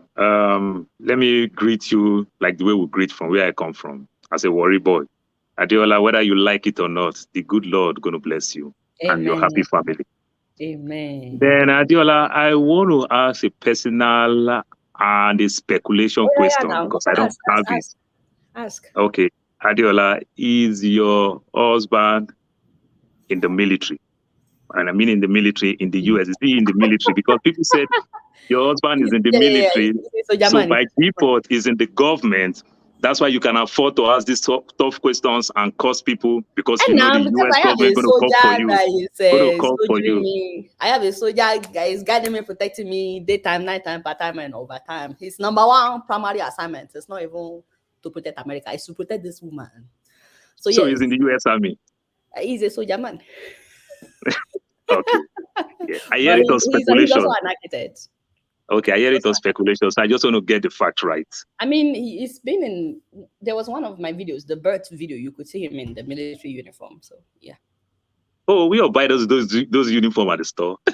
I have one. Even when I'm not. The rank and everything from the store. No, you know, from far you can do stuff like that. Like I almost got something like that because my daughter is in the Your ROTC, name. and people also think that I'm also in the military. No. He can't fake That's his, cool. his name is written, his rank, everything is on there. So yeah. Okay. Congratulations. Thank you. Thank you. Femi, you're next. Yeah, good morning, good afternoon, Dr. Damages. Auntie Adeola, by the way, I'm watching you in LED screen, just as you also just Why can't I share screen anymore? I wanted to be showing them my teleprompter and all that as we're talking. It's like you're blocking me. Please go, my brother. No, I think we have maximum number of people. There's spots for one, so you can share on that one. I think you can. Okay, please go ahead, my brother. Yeah, by the way, shout out to the Nigerian ladies that just won the 4x100 meters. I mean, it's amazing what the ladies are doing. I'm an advocate of female equality and all of that. I mean, not the way some people make it look, though. Anyways, so my question to you is this, and you've spoken on this briefly previously. My issue is I continue to think that just as we have a leadership problem in Nigeria, where the followership is just as much culpable, and that follows for a lot of African countries as well. Now, with respect to the female, our female women, granted that majority of the population is tilted towards the female folks, but it still amazes me that as much as I would personally also like to see a lot of women involvement in all spheres of Nigerian life, it amazes me how women still seem to kowtow to the male folks. What's your opinion about this, and what do you think could be done to remedy the fact that it looks as if sometimes even women are their own worst enemies? The men are the ones that need to do this job. If the men are rooting for women, the women tend to follow suit. But the women have been conditioned to believe they are supposed to be at the back, and that is what is noble, which is why you see a lot of women, a lot of elderly mothers actually say things like, you're supposed to be in the kitchen, cook for your husband and this and that. And so, but if the men come out and say, no, she has brain, she can make something of herself, let's see what she can do, let's see what value she can bring. Most women don't go against what the man of the house is saying. It's the men that need to be more assertive and to help to decondition this mindset that a lot of women have. I've said it several times that I'm only who I am, mostly because of my father. My mom is very traditional. I remember when I finished my first degree and I was telling my dad, I've applied for my master's program, I'm going to go to New York. My mom was like, she has to come home and get married. I've not even introduced any boyfriend to my mother, but she's talking about come back to Nigeria, come and get married. She wants to make sure that I didn't overstudy, as they say it in Yoruba language. And nobody wants to marry her. She has overstudied. And my dad was like, in the same conversation, you get your master's, when you finish, get your PhD, and then we can talk about marriage. So when my father is saying that my mother cannot, she couldn't fight much, which is why I think it's the men that need to do the work. All right, thanks. All right, thank you. Real quick. Yeah, you're next. Oh, we are so late for George. Hello, Adeola. Nice seeing you, and it's wonderful speaking to you. First, I will have to say thank you for everything you guys do. You, Rudolph, Declan, whatever you have done, however you have done it, I say a big thank you to you. But this is my question. The first question Declan asked you was, why didn't you ask Buhari some tough questions before he got his time in the presidency or went into his presidency? I can answer that question myself, because what I have noticed with our journalism is we lack investigative journalism. Because in 2009, that was when I knew more about Buhari, when he ran for his first election and he lost. And then I decided, okay, let me really know about this guy. That was when I knew in 2009 about his exploits in PTF as the chairman of PTF, how much he stole, how he was corrupt, how they brought in expired drugs for Nigerians.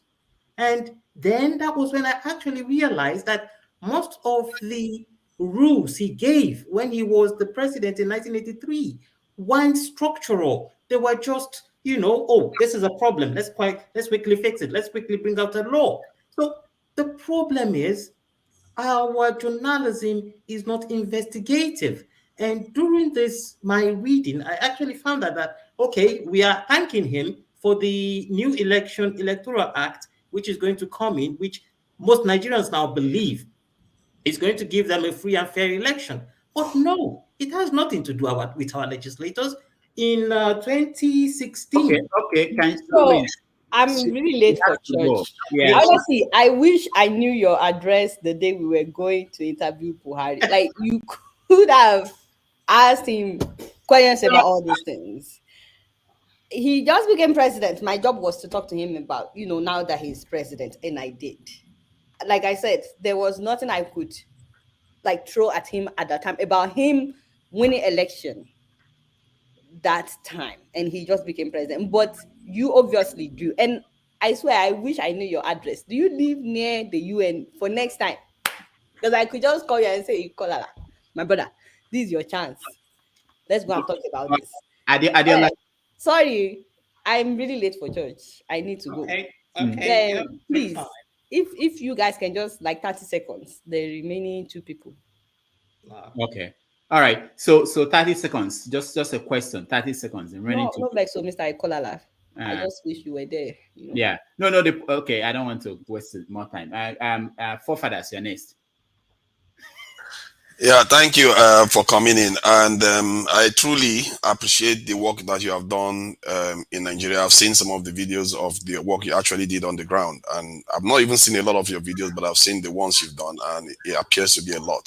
So I truly thank you for that.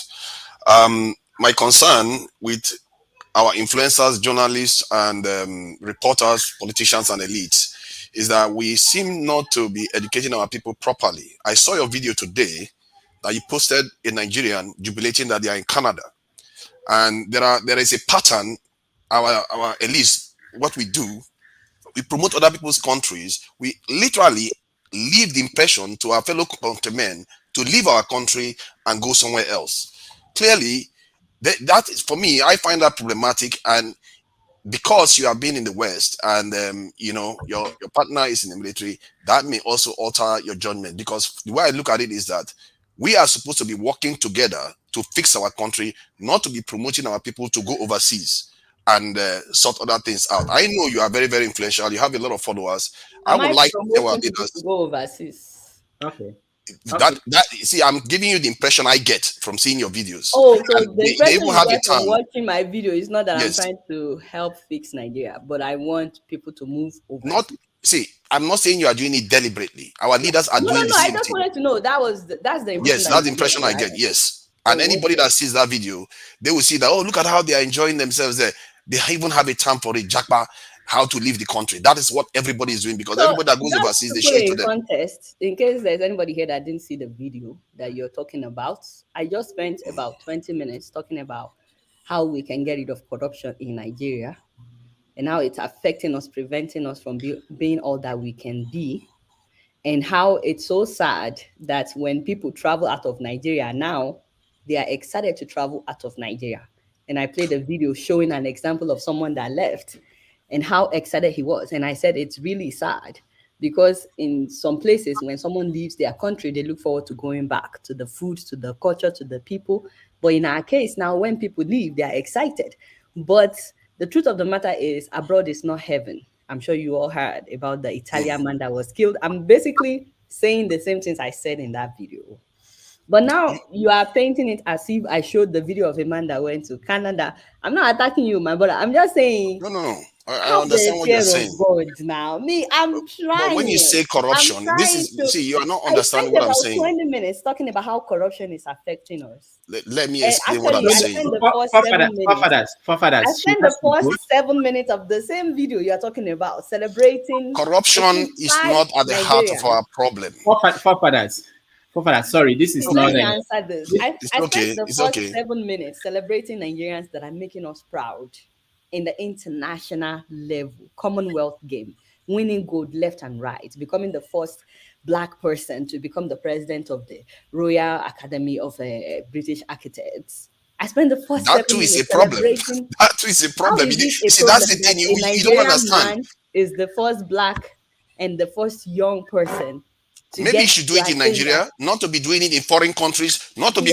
We are basically selling our people overseas, not to be doing it overseas. Maybe you should be doing it in Nigeria. So you want me to say, okay, you are supposed to go home, my brother, to do fix your country. That is what we need to be doing. Esther, we can't be talking about our people going. I made the same mistake. I'm telling you that I made the same mistake. I'm open enough to admit it. From the UK. Why are you in the UK when you because I made the same mistakes. Okay, it's not too late. The airport, Heathrow Airport, is not far from you. And your prescription, your prescription was also wrong, my brother. And go to Nigeria and fix all these things you are doing. You say corruption is our problem. The Pentagon had more than $30 trillion worth of a black hole in the Pentagon, and the UK, there's a lot of corruption too in the UK. We keep prescribing the wrong things. Our nation has never been sovereign. That is at the heart of it. My brother, YouTube is a free. Anybody can get on YouTube where you can talk about all these things, all the problems happening in the UK. Me, I'm not trying to fix the UK. I'm trying to fix Nigeria. If we don't talk about the problem and solution, we cannot fix anything. Me, I talk about the problem and then I talk about the solution. You are in the UK. First of all, I think the solution is Nigeria. If you don't you understand that our nation has never been sovereign? And then talk about all the problems in the UK so that people will know the UK is not better.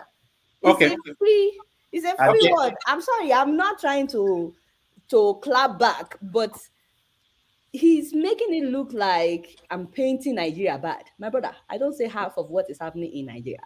And I have family members in Nigeria. Forget about everything I say on the show. Every day I get a call from Nigeria, I'm scared.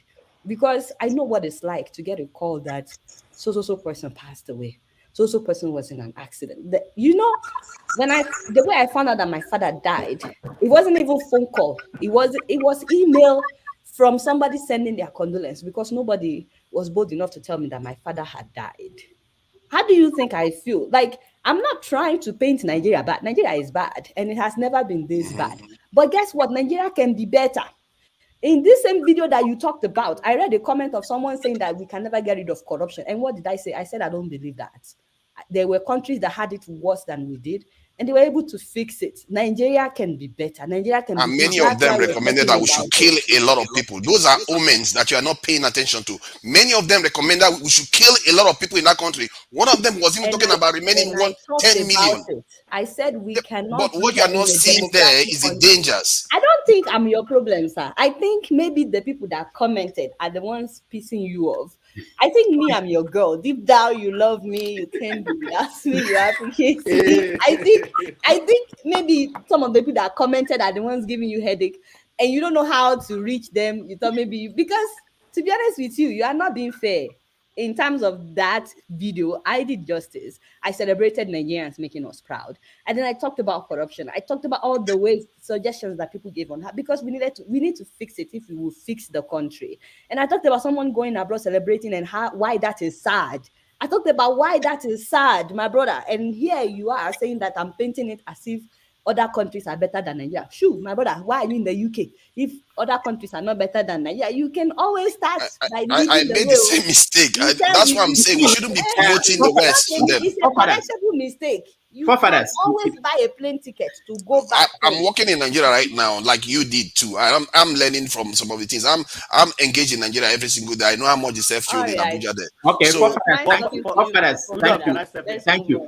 No, hold on. What you and Chukwudi has to. I mean, he's been here quietly and of course. Please make Thank you, doctor, for the prescription. Adeola, you are doing a good job. Congratulations on the new addition to your family. I want to know who converted you from lesbianism to straight.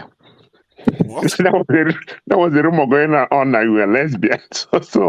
But to be more serious, you did a show on Desiani Madueke and the alleged theft of oil money.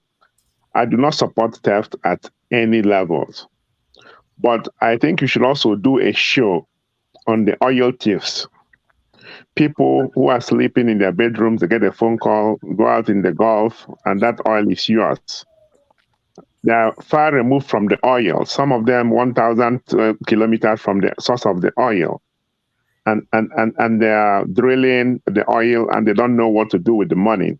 At least the Ziani can see the oil is in her background. And one more, the guy who was commenting on you encouraging people to leave Nigeria, you're wrong. Some of the comedy shows are satirical. That video reflects the state of affairs in Nigeria. If we're doing well, he wouldn't be there. Okay. Thank you. Thank you so much. She has to go. Dominic, just 1 minute, 1 second, 30 seconds, please. Yeah, well, it's an honor to finally meet Adeola in person. I've been watching your show for many, many years, and it's been very informative. As someone who's been in the US for many, many years, I get nostalgic, and I always want to find out about what is going on back home. I don't think you need to defend yourself about anything. You're doing a show, you're expressing opinions, you're analyzing things, you're doing your own investigative journalism. There's always, for every information that you give, there's always going to be people who think negative of it and people who think positive of it. Just do what you're doing. Know that there are people behind you and people who support you in whatever you do. My congrats on having a new baby. Second thing is, if you know of others. No, Dominic, we don't have second thing. Adeola, you have a second? I don't think so. Do you? He didn't ask any question. Oh, okay. I don't want to ask a question. Let me give you an example. My father was sent by the Nigerian government to study in Britain. Finished as a physician, the Nigerian government called him back. He came back to Anambra State and was in charge of a government hospital because they didn't have someone to run it. That is an example of someone who went abroad, was able to come back and make something of himself, right? So there are a lot of people who are leaving the country to get experience because they want to change Nigeria. So you don't have any right. Let me just say real quick that, first of all, thank you for the compliment. I really appreciate it. I actually intended on going back to Nigeria when I came to this country. When I was doing my master's, I went to Nigeria. I wanted to get a license to broadcast in Nigeria. My father had already helped me get land to build my company. And I went to the Broadcasting Corporation to ask about getting a license. This was 2008. And they told me every reason why it would not be possible. They told me I needed to pay 11 million for application, this million for... They were just calling all these names. First of all, they looked at me, they laughed. They didn't take me seriously. They were like, did you miss road? You know, I was very skinny at the time. And then I was a girl and I went by myself. I didn't went with any father. You know what I mean? And they told me, above all, he has to go to the table of the president, which would take 3 to 5 years. So forget it. So I came back to the US and I realized, I could just do this on YouTube. I don't need their license to do what I do. And I'm able to do what I do today. I don't have to deal with electricity and stuff like that. I'm able to do more living outside of Nigeria than if I was living in Nigeria. So it wasn't like I didn't have the intention of going back home. I did. I went back and I wanted to get a license to broadcast, and they basically told me it's not going to be possible. But thank you for the compliment. I think it's just one more person, right, Rudolph? Yeah, one more person. Extremely late. Alfred and Neka. Just to get No. I'm sorry, Auntie Neka. It's just Mr. Alfred. Oh, Alfred. Okay. Alfred. Thank you so much, Madam Adeola and Rudolph. I really appreciate you for all you have been doing, but I just want to, it's not like a question. I wouldn't know if it's possible for you people to focus on ASU strike. I mean, one of your videos. So I'm sorry, I have to go. I actually did. I still did ASU in the last video that I uploaded, and I will continue to. Thank you. I'm sorry to cut you off. Thank you so much for having me, Rudolph. We agreed on 1.5 hours. I've done more than 2 hours. I am late for church. My daughter is late for children's church. Thank you, everybody that asked questions. Thank you, my forefathers, because today I met somebody that is really excited about me. His name is Forefather. So I know I love you too, by the way. I know you love me. Thank you for all the questions, for the opportunity to share. I was hoping that I would share with you guys when I started. And I think I didn't share the pictures with Rudolph. Maybe I should have. But I had it on my computer. I was going to share how I will use a shoebox as my teleprompter, how I will use rubber band to hold my camera, stuff like that, how I will push the couch in my living room to set up my green background to shoot, just to show you guys where we've, how far we've come. And to thank Rudolph for always being there the entire time, reading my script and all. Thank you for having me on your show, Rudolph. I am honored, I'm humbled, I'm grateful. Why don't you do an episode on that and you watch it on your I know, show? right? I should Yes, do an you should. episode on how Absolutely. I started and stuff, and how I would move the couch around, and I'll be shooting at 2 a.m. And I'm wondering if my neighbors, because we're in an apartment, wondering if my neighbors will call the management on my head, because this, I'm screaming when I'm shooting and it's in the middle of the night, but we have to get it right. And we do it, and there's no audio, and then we have to start all over. Do you remember? Okay, Rudolph, I think I probably told you one time when I shot at Sahara and there was no audio and I didn't know. And then I went back like 2 a.m. to reshoot in the city. Remember that time? Do you remember the day I passed out at Sahara? And my show still came out that week. Dang, I passed out. I was taken by ambulance to the ER. They were giving me drips, 3 up like 21 times. I don't know if you remember that day. And my show was still not late because, we do what we can for our love for Niger. All right. All right. I just all that to say it's been real, and I'm keeping it right up in here. Until next time, I'm gonna see you all later. All right. Thank you. We will have to get you next Bye, time. Declan. And have longer hours. Thank you so much for watching, all the people that watched us today, and it's been wonderful having Adeola on the show. I hope you stay with us. Next week we are going to have another important guest. On behalf of everybody behind the scene, I want to thank all the people that joined us. Nick, I'm so sorry we couldn't get a chance to answer. I'm fine. Next week we are going to try to keep up for a longer time. Rudolph, tell them to go and watch that conference we did yesterday. Yes. So we had a conference that was very important. A lot of things came out of it on COVID and how Nigeria handled the COVID pandemic. So please, if you have the chance, go on YouTube, my YouTube channel. You can watch it. There are a lot of things to learn about what we did and what we didn't do right and what might happen next. So I thank everybody for watching. I know that some of you might want to have a conversation the way we normally do. But if you want to stand by, I want to play our closing music and then we will have a conversation. I could see the Kwankwaso people coming up just in 1 minute. So we will get to that.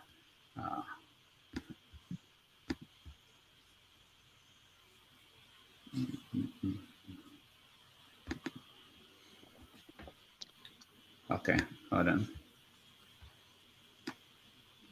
It's too late to have technical problems here. Okay.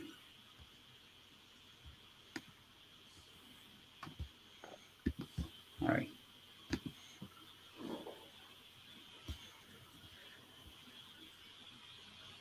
All right, sorry.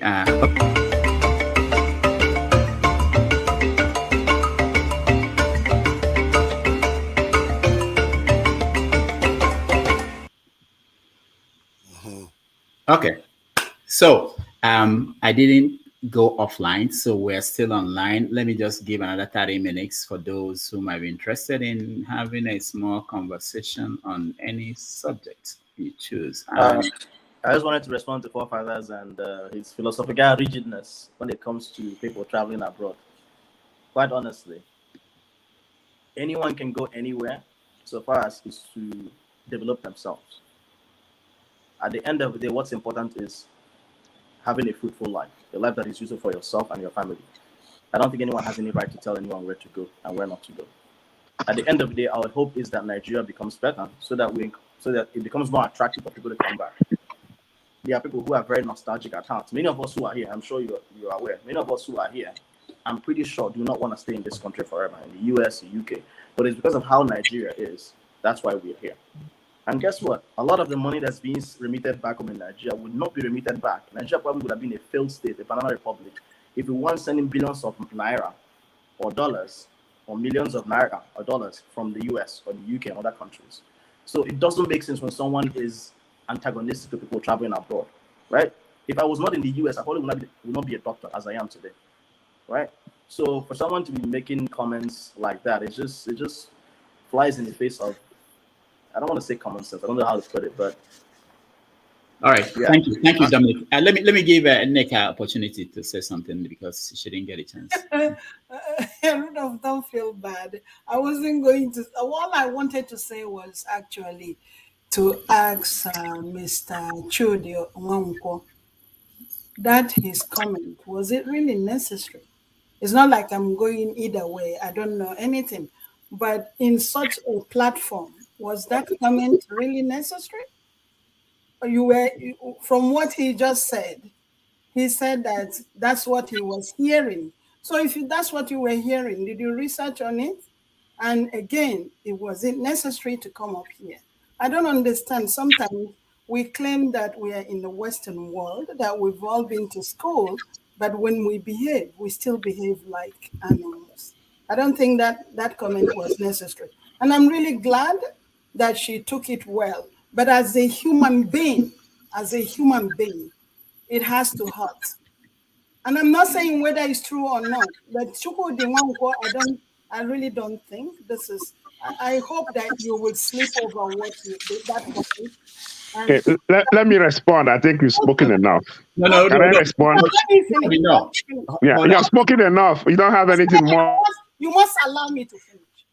So I just want you to sleep over it and then ask yourself, was it really necessary? That's all I wanted to say.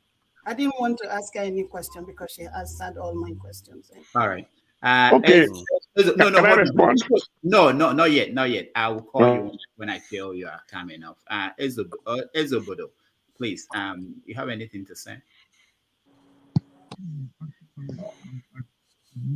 Ezobodo, you are just relaxing. You're on national TV. No, this is not a national TV. You're on international TV. Are you lying down? Well, he doesn't have anything to say by the looks of him. Why are we wasting time on him? Why did he join? That's exactly. All right. Okay, Chukudi, okay. You can respond now. Okay. Adeola is a comedian. I'm a comedian and writer.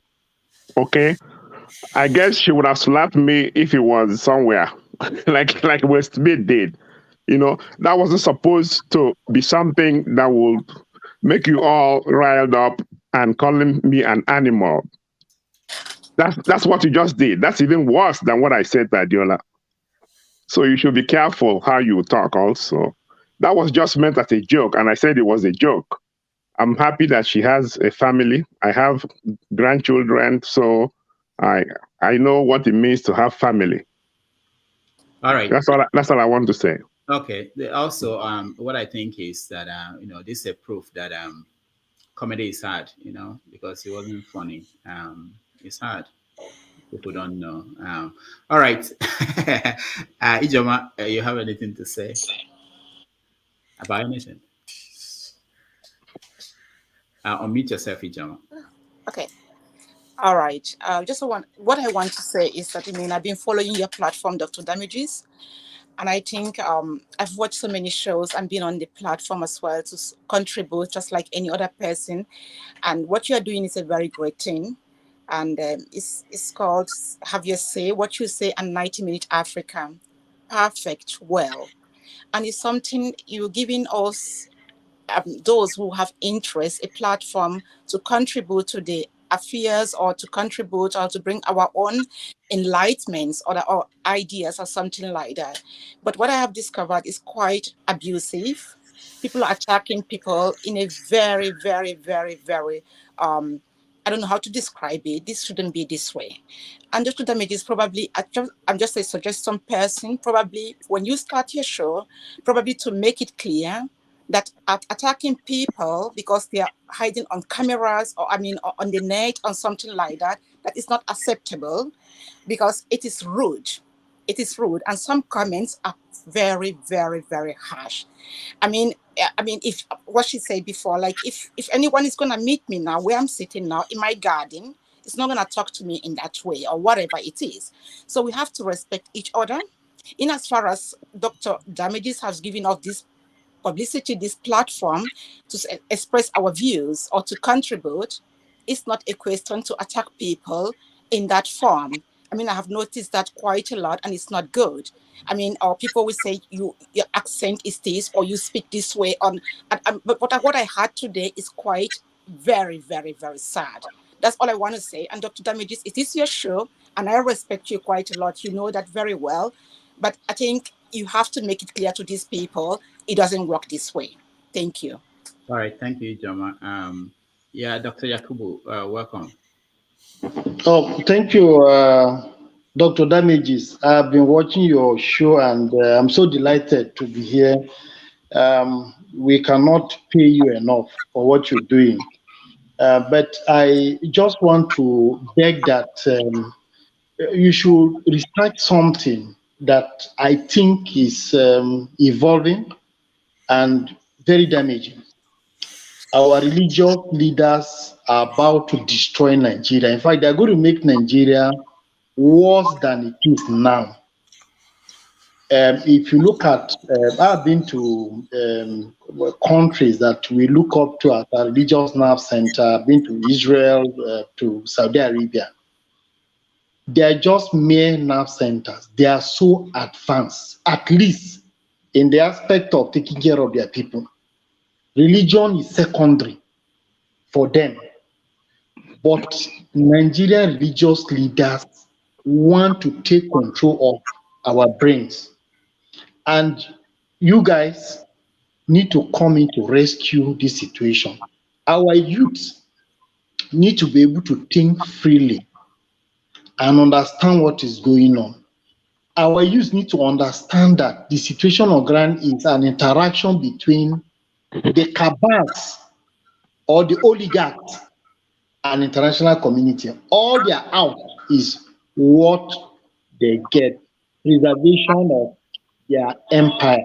So please research on this emerging situation. 2023 election is coming, but already it is going to be along religious and ethnic lines rather than people sitting down and asking critical questions that will either make us or destroy everybody.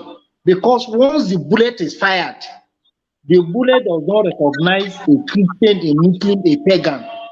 And we already have practitioners of violence who are waiting on the edge to supply more of these weapons. So, Rudolph, in your very good way, what you are doing, please research into this. We need to educate our youth. If I have my way, I can ban the two religions. Let people start thinking with their brain. There is no, I have not seen in NASA or in Russian space station or the Chinese space station where religion took them to the moon. Already they are fighting to get to Mars. We are struggling to find wheat to make bread. And the next thing you hear is religious people want to hijack the whole process. That's what is going to happen if we are not careful. But I want to thank you so much for the wonderful work you're doing. Continue doing this. Let's try to find a way to interpret this, because it's just in English. There are a lot of people we cannot reach, particularly those on the ground, because the whole action, the electioneering, I told people, look, voting for presidency will not help Nigeria. The action is at the local government level and at the state level. No matter who becomes the president, if you have criminals at the local government and state, you are wasting your time. You will get to Asurok and get confused. Because already in the National Assembly, at the state, you have criminals. So our youth need to understand what is simple governance. In US, Biden can make a pronouncement. At the state level, nobody listens. So if a state decides to develop and empower its people, to hell with the center. That is how where we should go to. So, Mr. Rufo, please use your platform, and any other person that has such platform should put it up and let us rescue our youth first. Because at the end of the day, it is the youth that will be most affected at the women. Thank you so much. Thank you. A caller, I'll get you, but let me get Adeola to say something before. Okay, Adeola, go ahead. Thank you, Dr. Damages. I was in the comment section. I was following those people that have spoken when Adeola was in the studio. I don't want to sound rude, but I think this Mr. Chukwudi is kind of like a coward. There's some question you don't ask people. It's personal, even if she's a lesbian. And I also read in the comments, someone was saying that she's getting fat. I mean, except they don't have mother in the house. Those things kind of infuriated me when I was watching the show. I think there's a way, Dr. Damage, of course, I can't tell you how to run your show, but, you can take some people out if they are going to be that rude, when it comes to comments or, making a comment when the show was live. That's what I'll say for now. All right, thank you. Let me just address that a little bit because I've seen so many comments. This is my policy. One is that you expect that people will behave well, act well, think about what they are going to say before they say it. You expect that people know this is an international platform and whatever you say is permanent record. I can't delete it. People have called me after appearing on, say, can you delete this for me? I said, I can't. It's in several places. There are places I can't even reach, even if I want to do it for you. I can't. Just the way you watch Big Brother Nigeria, this is what we're doing here. This is a reality TV show.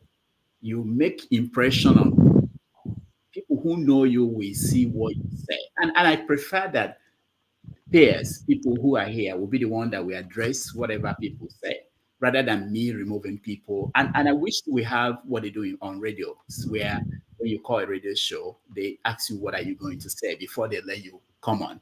We don't have control. I don't know what you are going to say. I don't know some people who join. I just say, you talk.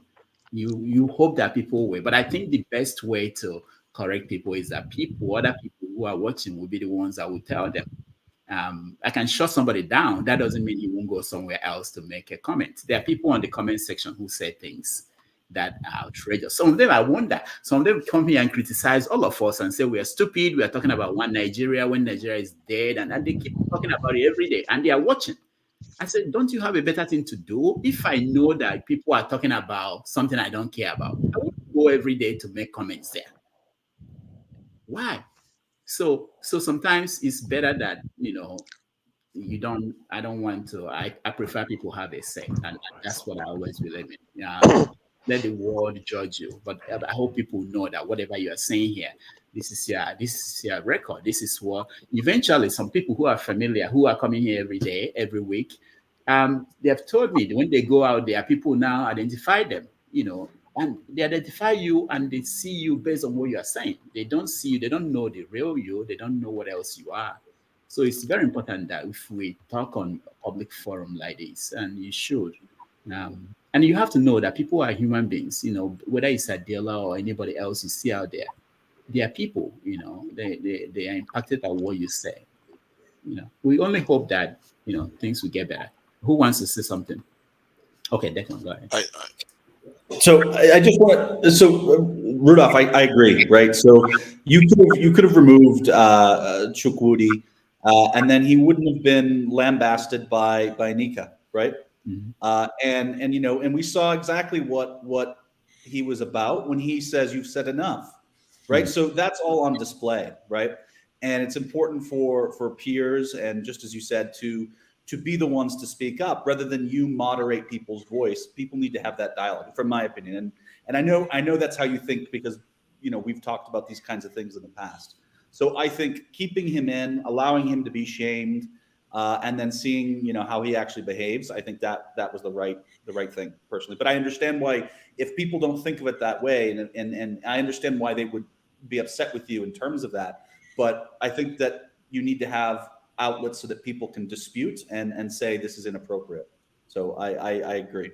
Okay, thank you. And also, I'll get to you. Let me add that sometimes I count on people here to address some of those things, because I know that we all are different. People have different sense of things, and I count on you. And I believe that marketplace of idea will always result in the most elegant idea being on top. Okay, we call that. CM hasn't talked yet, and he's been up here for a bit. I know. I'll get to him. Thank you for giving me another chance. Don't have a right of response. This guy addressed me. I didn't know that you were okay. I'll get to you, Papa. Go ahead. Okay. Thanks for giving me another chance. My question wasn't for Adeola per se. Like I said, it was it is a question I have an answer to. But Declan first asked that question. So and you, Rudolph, you are a journalist as well. So I would like you to somehow elaborate on this fact that we don't really do investigative journalism because, and it is not us alone, because I remember subscribing to WSJ and I said to them, I said, the problem I have with WSJ is that they don't do analysis as Financial Times does analysis. Financial Times spends about 3 pages trying to analyze news, not just giving you the news. They tell you the stat and the present of the news. So you make your own mind up. So we don't do that. And the man that has come up with that now, who is doing well at it, which he just tells you the story. So you make up your own mind with the story. Is this guy now David Hudeni? And I now realize that he's been there all the while, but I mean, he's becoming popular because he's bringing some things to the fore. So please, if you could let me know why, and like I said, it's not an African thing. It's some papers don't do it. Some people don't do it. So like the New York Times doesn't really do it like the Financial Times does it. So if you two can elaborate on that, is it that it is difficult or because it is not a paying area or because it is, I don't know.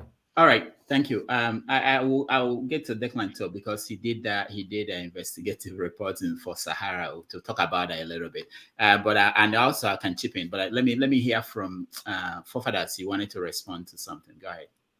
Yeah, I think let me just try to explain the point I was making to Adeola, and obviously Dominic is always there to defend. The point I was trying to make was that if we keep sending our people abroad and not have any way of getting some benefit back from them, being abroad, other than just sending money to Nigeria. We've been doing it for decades. It never did us any good.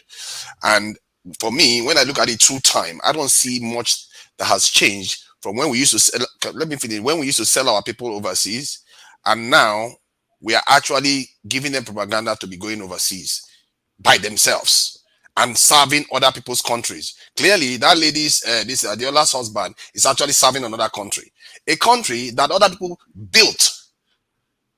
We have to figure out a way to start returning some of all that work, all that stuff back. Because for me, I believe that everything is a double-edged sword.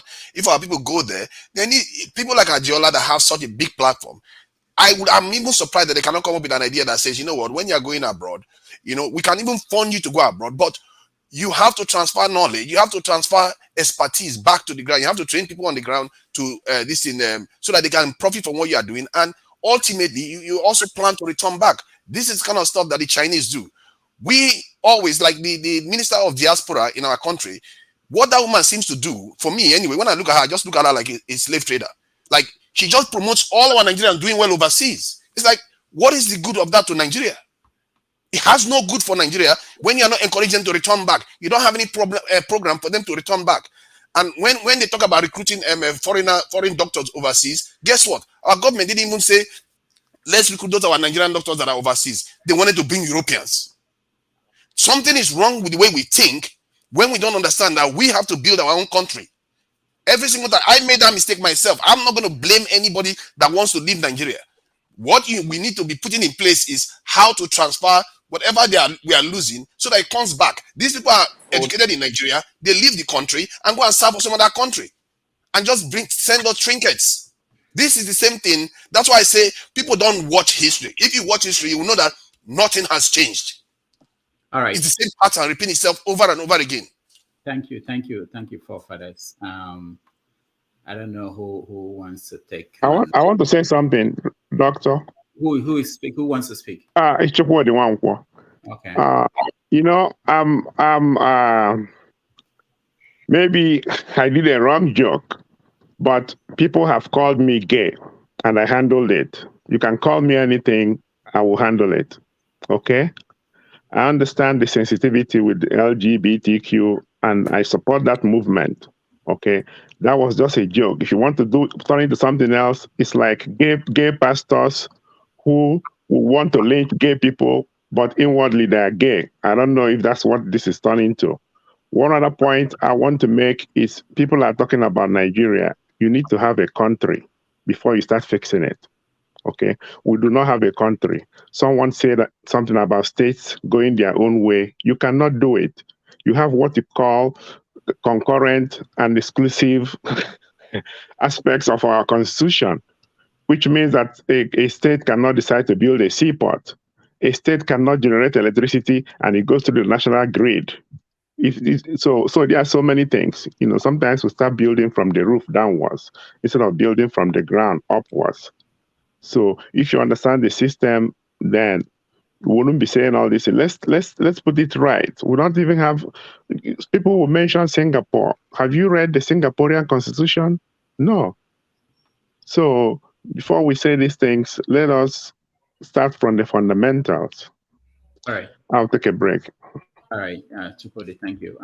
Just to let me address a few things.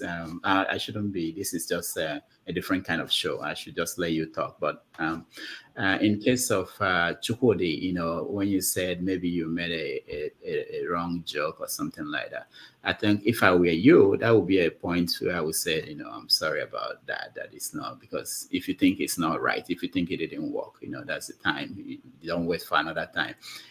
Forefathers, there's something that Adeola said to you that I don't think you understood or you picked. She said, you know, if you feel that way, that people should be encouraged to go back to Nigeria, you can start a channel, a YouTube channel. It doesn't take a lot, where you encourage people to go back to Nigeria. Nobody will do everything you want them to do. And I've done this for so long, and people tend to think that Adeola will be the one that will fight for this because I'm interested in this. We do this for me because I'm interested. She can't do everything for everybody. I can't do everything for everybody. There's something you can do. Anybody can do anything. If you're passionate about something, you do it. You start doing it. You can learn to do it. I studied engineering. I didn't study journalism. You can learn to do whatever you feel passionate about. But we tend to think that one person will do everything for us and we have to force them to do it. Sometimes people will write to you and say, oh, why are you not talking about, they don't even understand the process. Why are you not talking about this? Because it's their issue. So if something is happening in your village, it should be on the front page. You know, you laugh over that, but it's not it's not the way. It can't work that way. You know? So sorry, what frustrates me is that sometimes some of all these people are provided the information, they carry on with the same falsehood. Like Jide is an example. He was using comparing Nigeria to Sri Lanka, what they did in Sri Lanka. But what he failed to tell the people was that Sri Lanka has 400,000 soldiers. And if you want to translate that to Nigeria, Nigeria will have 4 million soldiers.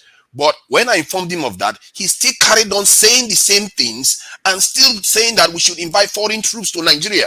That is what frustrates me with our intelligentsia or the people that talk in the media. It's almost like willful blindness. I don't understand it. How can you see clear information with an example you are using? Somebody tells you that this number you are talking about Sri Lanka should mean that Nigeria should have 4 million soldiers. But this man will never call for that. Instead, he's willing to call foreigners to come into the country. This is why I say that our Nigerians, we really need to be holding our elites accountable, because some of the things they are encouraging us to believe, they condition us to believe that corruption is the only thing. And Adeola did the same thing again today. When Pentagon has $30 trillion of black hole in their budget this year, some of the things we do, we don't understand that we are the one perpetuating the same level, the cycle of failure over and again. And every time I look at it, there is a young man I gave the same idea. He went away. Within a month, he came back to me. He even made a better idea than I even got. Why is it that these people that are supposed to know more about the world refuse to change? Is it because they are in the West and they are enjoying the perks of the West? They don't want to criticize the West. Some of the things I'm saying today, most Westerners may not like it, but we have to be self-determining. We can't just keep relying on others. That's all I'm saying. We have to, whatever we do, we need to see. Do you know that Nigeria, our presidents, I didn't even know that till just last week, that we've elected more minority presidents in Nigeria than anybody from the Wazobia group. Most people don't know that. Most people think that Muslims have run the country most of the time. No, it's about 50-50. You see what I mean? So, but we have this blindness that our media give us the impression that it's all about the Muslim and all about the Christian, all about the majority, all about the minority. It's crazy that Nigeria has elected more minority leaders than anybody from the Wazobia groups. Unbelievable. I couldn't believe that. All right, thank you. I'll go to CM. Then I will still want Declan to talk about investigative journalism in Nigeria. CM, your comment, please. Thank you, Rudolph. Actually, I missed the main interview with Adeola. I couldn't make it, though I saw it, but I went somewhere and then thinking that I will be back before the thing will finish. Anyway, from what I've gathered people to say is that nation building that is putting together, what I've heard people say, involves the people of the nation that want to build their own nation. I agree that most of our talents are being used abroad. You could be abroad, earning millions of pounds or dollar, like the chap. Let me use this as an example. Dr. Philip Uzua. He graduated from University of Ibadan College of Medicine, I think 1985 or so. I stand to be corrected. He left for US, postgraduate degrees, master's, doctorate, and then start working. I've never had in my life, ever since I was born, that somebody donated 700 million naira at a time, which is $1 million. I've never had it. And from the news I read, they said the provost of the College of Medicine, probably one of their lecturers, or it could be their mate, a lady. She was sort of passionate that what could we do to restore the glory of a UI, being the premier medical school in Nigeria, highly respected, regarded. They called them to a Zoom meeting, just like we are having here, and then asked them to, what can you do? Somebody giving 100,000 naira, it's quite good. 200,000 here and there, and then probably hundreds of them, even if they didn't attend this, those that did not attend the Zoom meeting, we still hear it and then give something out, because that is given to your alma mater. But this chap, like I had, immediately he mentioned $1 million. It was like, what's ambulance? Wow, wow, wow, wow, wow. Everybody was shouting. You see, such a person, and then later I read that he donated $2 million again to Peter Obi's campaign. You see, such people, it is true, is donating money, which is good. I think the best way, because I'm not using him as a point of discussion for Nigerians in the diaspora, particularly those that are professionals or those that are, when I know what I mean, not those that came and then for one crime or the other, they are in prison. No, bringing bad name. This type of person, I think the way to use people like this is, we might not really tell him to come back home. But if I'm the provost of the College of Medicine, University of Ibadan, I will ask him, say, look, I don't care that you donated 700 million naira. Let's assume it's 500 million you donated, or 350, which is half $500,000. But let us work out an arrangement whereby the best student from the College of Medicine, University of Ibadan, every year for the next 5 years, about 10, you will take charge that bringing them to US to train them in different field of medical discipline, surgery, neurosurgery, obstetrics and gynecology, anesthetists, pathology, and all what's not, stroke, everything, particularly the area Nigeria is lacking. And then the contract should be, when we train them, they are coming back home. Imagine doing such thing for 10 years. The manpower, because he will be there as the person that will say, okay, come over. And we make an arrangement with different hospitals. We put you there, and they make sure that when you train, you go back home. By saying that there are those in the UK again, and not only in medicine, because I'm talking of nation building now, other medical schools in Nigeria, from Onsoka, ABU, Zari, everything, if they are doing all this, the next 10 years, we don't care. Because if these people are coming back, on their way coming back, they will also recommend that, having trained in New York under Professor Ozua or something like that, we need to equip our hospitals in this way. This is part of the nation. So it's not somebody that will now tell you to come back home. Because when you see this type of thing, that is the way to use Nigerians in the diaspora. This is the way to use them. I mean, to tap the talent back home. Because right now, people are going away. Not that they are needed, but they want to get out. One, to develop themselves. Two, at least to live a semblance of a civilized life in the West. So if something like this could be done in every profession, engineers, architects, everything, I think it will help. So that is that is the aspect of nation building I'm looking at. It is true that politicians may frustrate it, but there's an extent they could go to frustrate it. If University of Ibadan decide to do it, I don't think anybody will interfere. This is what they want, using Dr. Zua as their point of contact. I don't think anybody will interfere. There's a limit the state could go to interfere in something like this. In fact, they may not even know it's taking place, because nobody is bothering the federal government or the state government for funding. It's just an internal arrangement. You bring them over, I help to put them in different hospitals where they will be able to train. Whatever they are getting, after that, they are going back home, because they've not gotten the skill. If you do it this way, it will help. So that is my idea of nation building from this aspect of discussion. All right, thank you, Sim. I don't know, Dr. Ozua. I am actually trying to reach out to him and see if I can bring him on the show. But I'm sure also that some of those things you are saying is already going on. I know some doctors who are doing that. Some of them were on the show yesterday on the conference we had on COVID. They are already doing what you're saying. But also the part of giving back to your school is also important, because there is the need.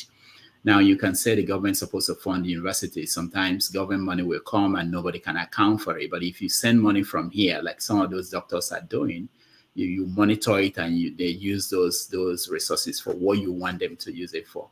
All right. Let me Paul, I know you're here and I know you want to say something, but let me I want Declan to talk about, because blaming the media has always been common on these conversations we have, and I'm still working on getting some media personalities to come. But Declan, you're looking at here, was an investigative reporter at Sahara, so maybe he can use his experiences to talk about what the challenges are, because it's easy for people to expect that a reporter will just get into NNPC, find the documents and show it to you. Even we know you have Freedom of Information Act in Nigeria, but none of the state governments in Nigeria said that it doesn't apply to them. It's a federal law that they don't have to obey. Federal government, you talk to them, give me this document. Nobody will give you. The courts will not force them to give you the way that it's happening in America. But Declan, have your say. So I'll a couple things. So I think the first thing is the first question I asked Adeola, I don't think was understood by anybody. And it was, if you could go back and ask Buhari something, that you didn't, what would that be, right? In terms of hindsight, because that seemed to animated a lot of conversation. So it wasn't that the interview was bad. It was that, don't we wish we had, when we had him in the room and had our hooks into the guy, don't we wish we could have pushed him on something, and what would that be? And for me, I would want to know how he would manage. Because this was pre-Radio Biafra, at least the next iteration. I would have wanted to know, I would have asked him how he plans to manage the situation in Biafra as it would be escalating if that were to happen. Because that's been a huge failure in terms of his presidency. But anyway, in terms of like the investigative reporting, and journalism and the issues is, so first, I think people mistake journalism for investigative journalism. So when they say, oh, you have to do your investigation, what they really mean is just fact checking.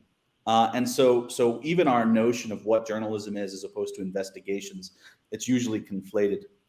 But there's just this enormous, and you know, I was in New York for the lion's share of the time. Sahara has to be in New York, otherwise they were going to firebomb us.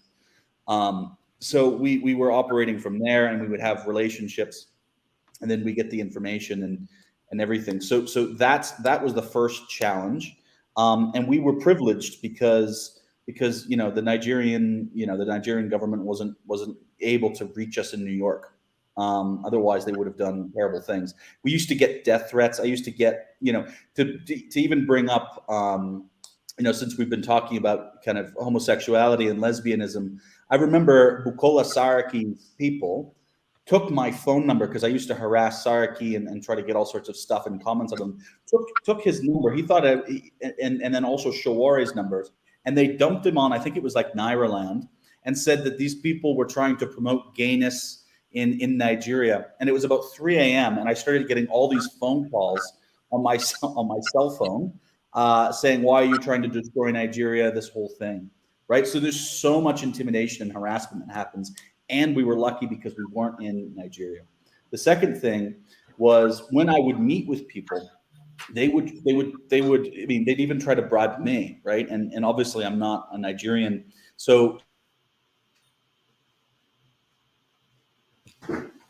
okay, Declan is frozen. He's in Kenya, so maybe they have a similar problem as we do in Nigeria. But let's hear from Paul first. I'll come back to you, Ikola. I know you want to say something. Paul. Yeah, thank you. So let me just add a little bit, throw more enlightened to what my forefather was saying. I was privileged to go to Cornell University, graduation 2014. I was in Cornell. Cornell, for those of us that don't know, Cornell is among the 8 Ivy League in America. I saw graduates from Saudi Arabia. I saw graduates from the Philippines, but precisely Saudi Arabia, over 1,000 of them. The government was there, the ambassadors is there, and other things. These graduates, also with Japan, these graduates, when they are graduating, they are going back to their country to go and help. But how did it work?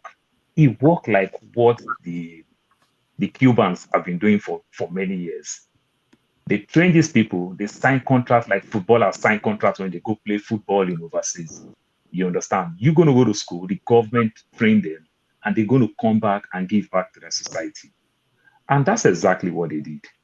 But if my father worked tirelessly, people curse my father because people who are not up to him can build 1, 2 houses in their village, in their community, and marry so much wife, and they give them all titles and train their kids. Then their kids went to the West, get all this knowledge to come back to Nigeria to be nothing. I don't think it works that way. So the people who go back and give to their society to some extent, it's like a contract thing. The government in turn first train you, and you go back and serve the government. That's exactly what Cubans have been doing for many years as a doctors. That's why they have one of the highest doctors in the world. They train them and you give back. But in our own case, even though if you want to say all those things that, oh, people should go back, yes, it might work, but I think it might work with what you do. Say you do part-time thing, you just want to give back at your own free will. Like, oh, I just want to go do part-time lecture during my holidays and come back. Because I cannot be making the best in the course of my going to school in America, probably have a spouse, become my wife, we have kids, and my family is not willing to come back. Then I want to go back to Nigeria where I will make less than nothing. The system will treat me. People will tell you that, oh, this is not how they do things here. Everything you do, I cannot give an opinion to my own immediate family, my siblings. The only thing I can give that they appreciate, just send money and they tell me, thank you.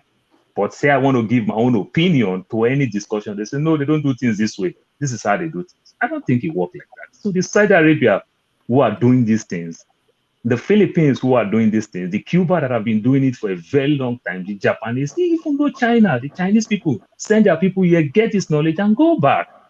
You understand? But when they go back, they treat them well. But in our own cases, there's nothing for you to do.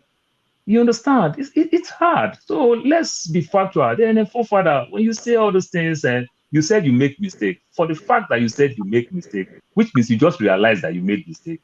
I alone, I can buy you a ticket to go back to Nigeria. Me, I can buy you a ticket. I'm saying it in public. If you want, I can buy you a ticket to go to Nigeria.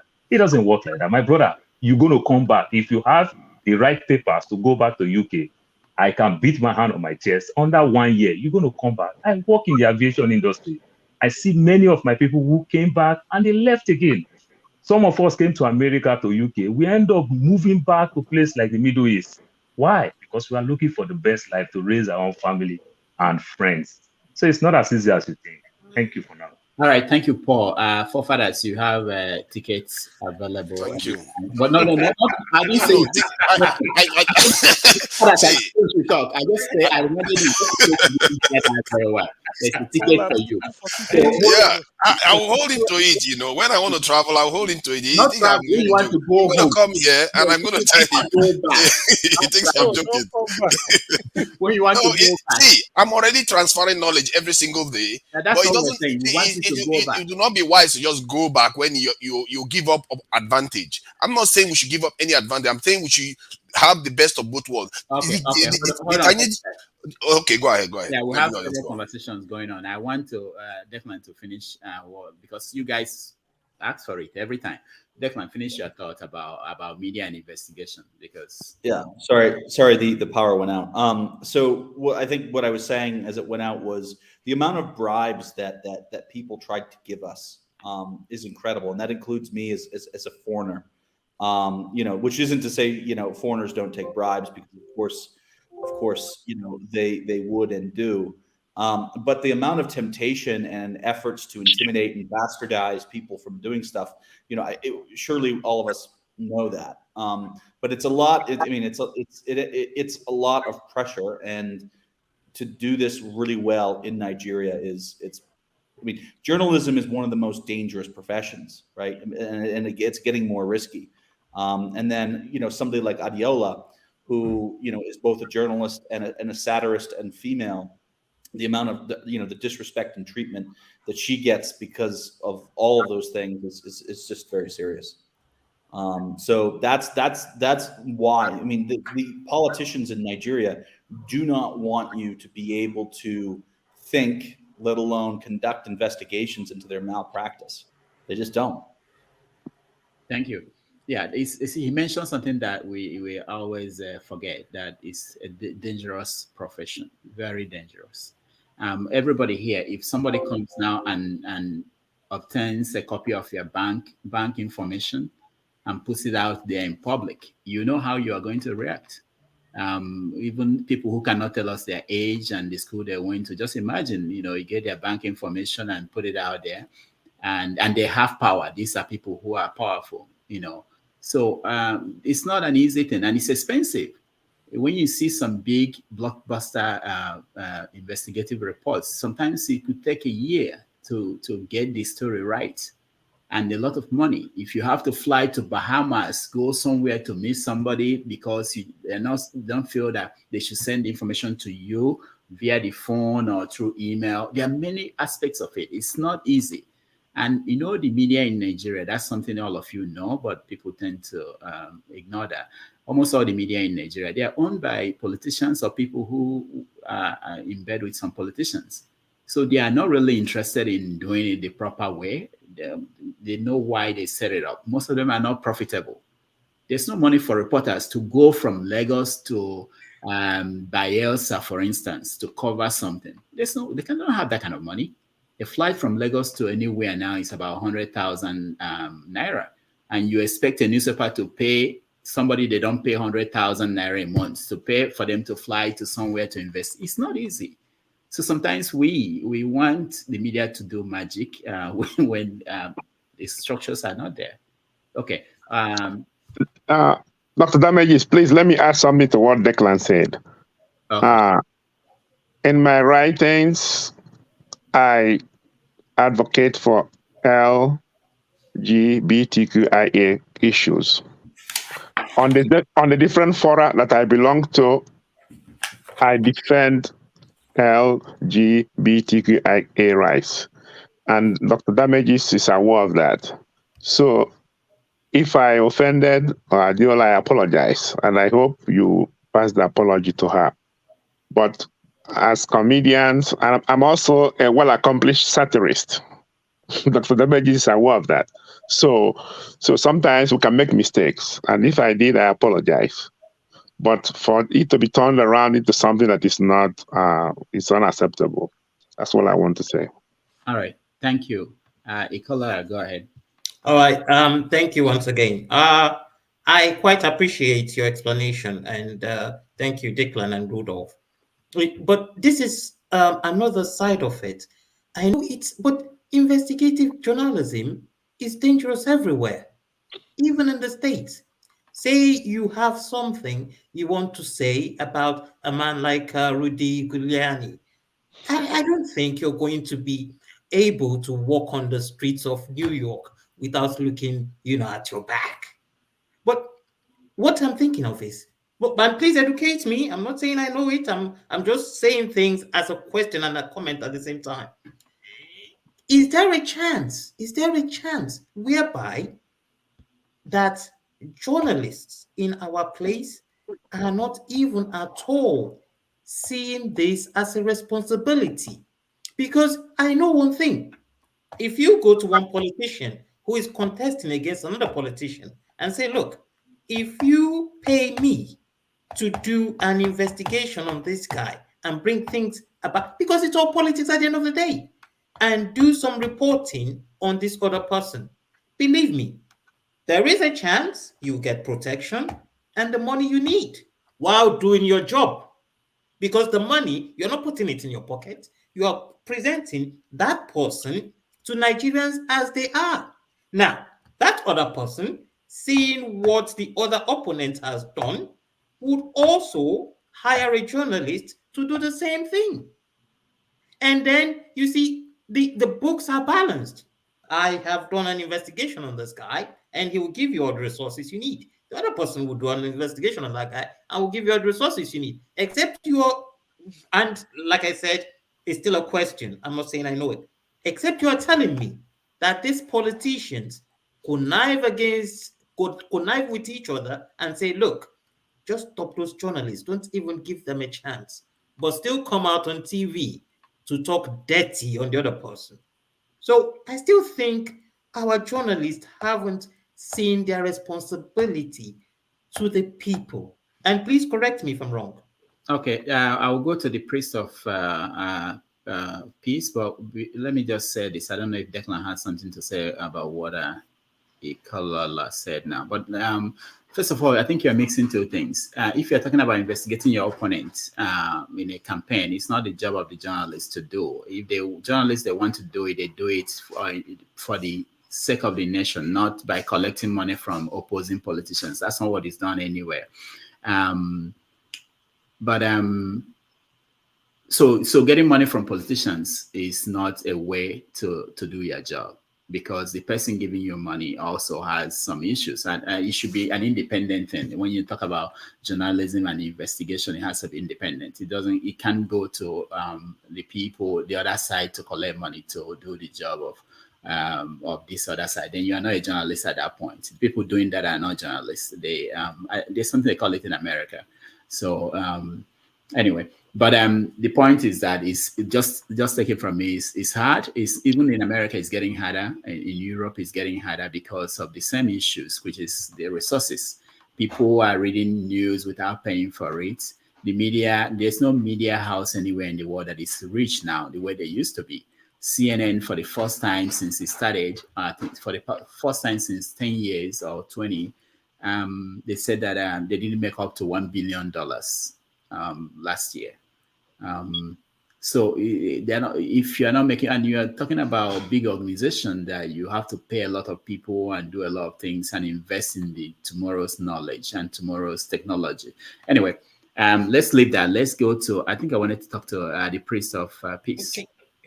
I was sorry. Okay, maybe I should be quiet, but I just wanted to add one little thing to your explanation, which is a very good one. But would you say it is also wrong that, say, if you're a journalist, an independent journalist, and someone wants to do a dirty on the other person, and then you find documents which you don't really know where it's coming from, and it lands on your desk, and you have to read it, and you know by any chance that, I mean, somebody is just trying to paint the other person black, and they dump it on you and say, and you know it's true. Would you say because it's coming from the other party, you're not reporting it? No, that's not how it works. Declan, you can talk about that. I'm sure you have experience of that, but I can tell you that the important thing for this is also something that most people need to know here. People come to me when I was at Sahara and say, "Oh, Sahara is not. It's only writing stories about Igbo people, exposing Igbo people. It's not exposing Hausa people. It's not exposing Yoruba people. You know, this kind of story, this kind of thing." And I say to them, "Okay, this is how the media works. If you get a story, if you leak an information, a piece of document to me, anybody in the media, they want to be the first to publish it. If it's true, once they can confirm that this is true, they publish it. It doesn't have to be a big platform. If the people leaking information are from one side and information is getting to the media will publish it. The media, people want to sell their newspaper. People want people to click on their website. That's their first interest. And that's why they get stories wrong sometimes, because they are rushing. But if you can confirm that this is document from this person, and it shows that this person is stealing money from the government, there's no website you give it to. They will say, we don't want to publish it. No, it's from the other side. It's from, no, they want to. If they don't, somebody else will. That's another thing. They know that if you give it to me and I don't want to publish it now, you give it to the next person. Nobody will stop you. I'm sure you are going to go to the next person and they will publish it. So that's basically how it works. I'm sorry, the priest of peace. Declan, do you want to say anything? So yeah, no, sorry, the priest keeps getting cut off. Look, Ikolela, exactly what you're saying. I mean, this is part of what investigative journalism is, and it's complicated, right? And I think you're right to point out that it raises ethical considerations. The way we dealt with it, and Rudolph is right, we would always be accused of, back in those days, Bola Tinubu was our secret paymaster, allegedly, right? And everybody, it's always this thing. But we would, and the other thing, sorry, it's a bit of a tangent, but you'd have people call into the office, and then they say, let me speak to the editor, and then they route it to this guy, right, with my accent, and clearly I'm not Nigerian, but they were ready and geared up to saying, you know what, you're a Yoruba, you hate Igbos. They're like, this, and then all of a sudden they're speaking to an American who's highly conversant in the story and those things, and there's so much mystery that people have, and they just assume all of these things. When something comes across your desk, you don't say, oh, I don't want to advance this political agenda as opposed to that. You say, is this true? Is this person stealing money? Is this person acting in a way which is in violation of kind of the office conduct, right? That's what you do. And sometimes you get more, particularly when the opposition is really active and they're leaking information on the government. So you end up pounding the government a lot more, but that's not because you're biased. It's because that's the information that's coming and you need to expose it. It's just that way. But I get why people would think that, and I get the ethics around it. But the idea is, especially with Sahara reporters, the idea was to hunt down and shame and name as many people as possible. That was the objective. And it didn't matter where from the country they were from. It was just shaming people and exposing them as much as we could. That was what we did. All right. Like I said, I really thank you guys for what you do. It's just a learning process. So that's why I put it out. Thank you, both of you. All right. Thank you. All right. The priest. All right. Thank you, Rudolph. Unfortunately, I missed the interview with Adeola. I've been hoping to, interact with her one way or the other. For me, talking from the point of a priest, you know, it's always emotional for me, because when I look at what is going on, you know, around the world and Nigeria in particular, it breaks my heart. That being said, I know the discussion here centers around nation building and also journalism. You know, so it is imperative. It is very, very clear that we all understand why Nigeria is not working, because of the system. The system is the problem.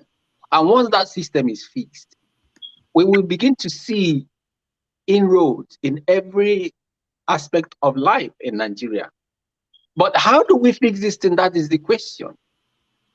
Is it by this coming election, or is it by every one of us calling out and saying, let's renegotiate Nigeria so that the system will work for us, will work for the people that have gone before us, and will work for our children? And the journalism and the press as well, the media is not doing any good. Look at the damage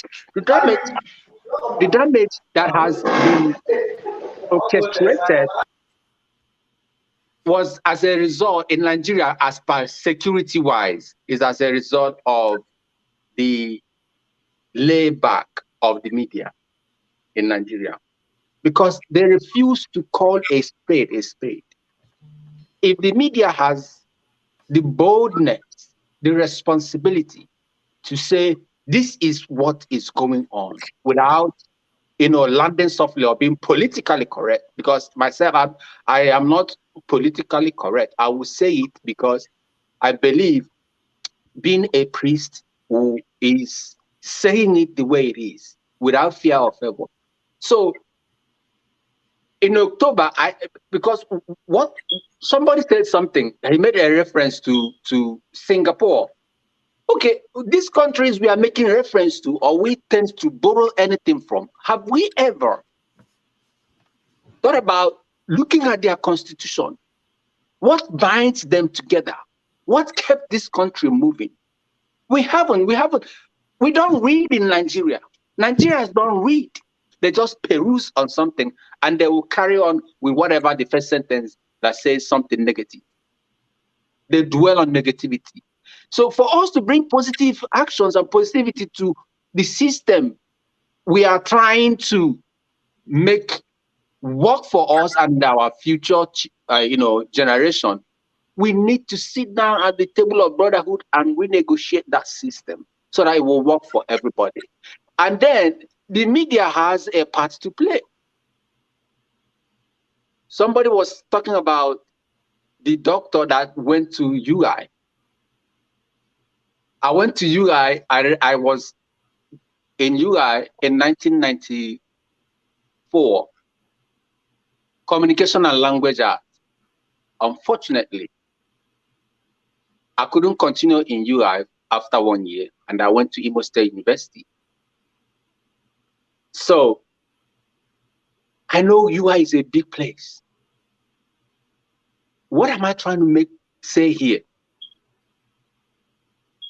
There is need for us here in diaspora to reach out home. And when we reach out to home, what will be the message we are giving out at home? Now that brings what I want to say here. I was about to say you should round up. Okay, I'm rounding up. In October, I have a program, and I'm going to bring you on.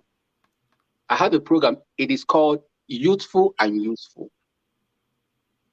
It is a summit that I want to organize for people from my senatorial district.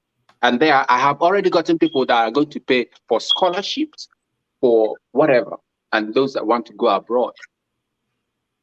This is a way of giving back to our society. Government is not doing it, but this is what we are doing. We are trying to do for the first time. I'm going to get all your contact, Rodolph, so that you will speak on Zoom, speak to them, both as a journalist and, as a Nigerian, so that there will be impact, because this generation needs to understand that they have to stand up for the right thing and be responsible for their nation.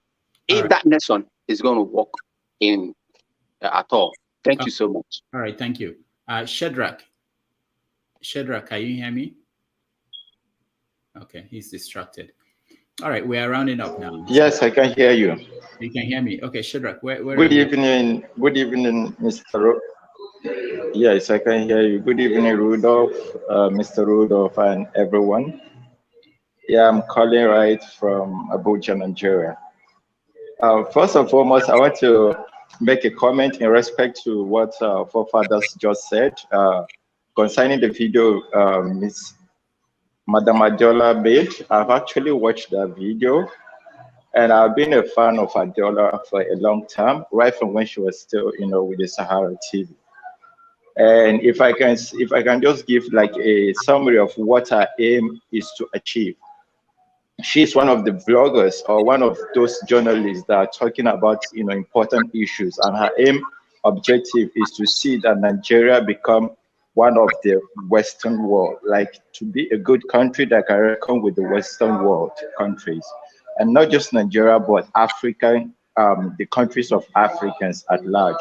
So in that same video, she first of all, appreciated those that are making Nigeria proud outside Nigeria. That's the first thing she did. And after that, she, talked about the certain issues that Nigeria are facing, which she mentioned corruption and the rest of them.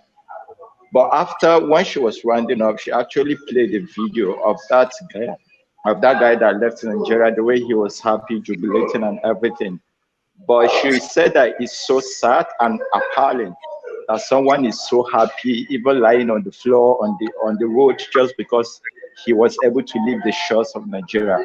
And that is a very bad reputation to us, as a country, and which is why Nigeria needs to get itself together. Nigeria needs to fix its country so that other people, not just Africans, not just Nigerians outside the country, but even the whites can be very happy whenever they are coming to visit Nigeria, be it for tourism or for anything.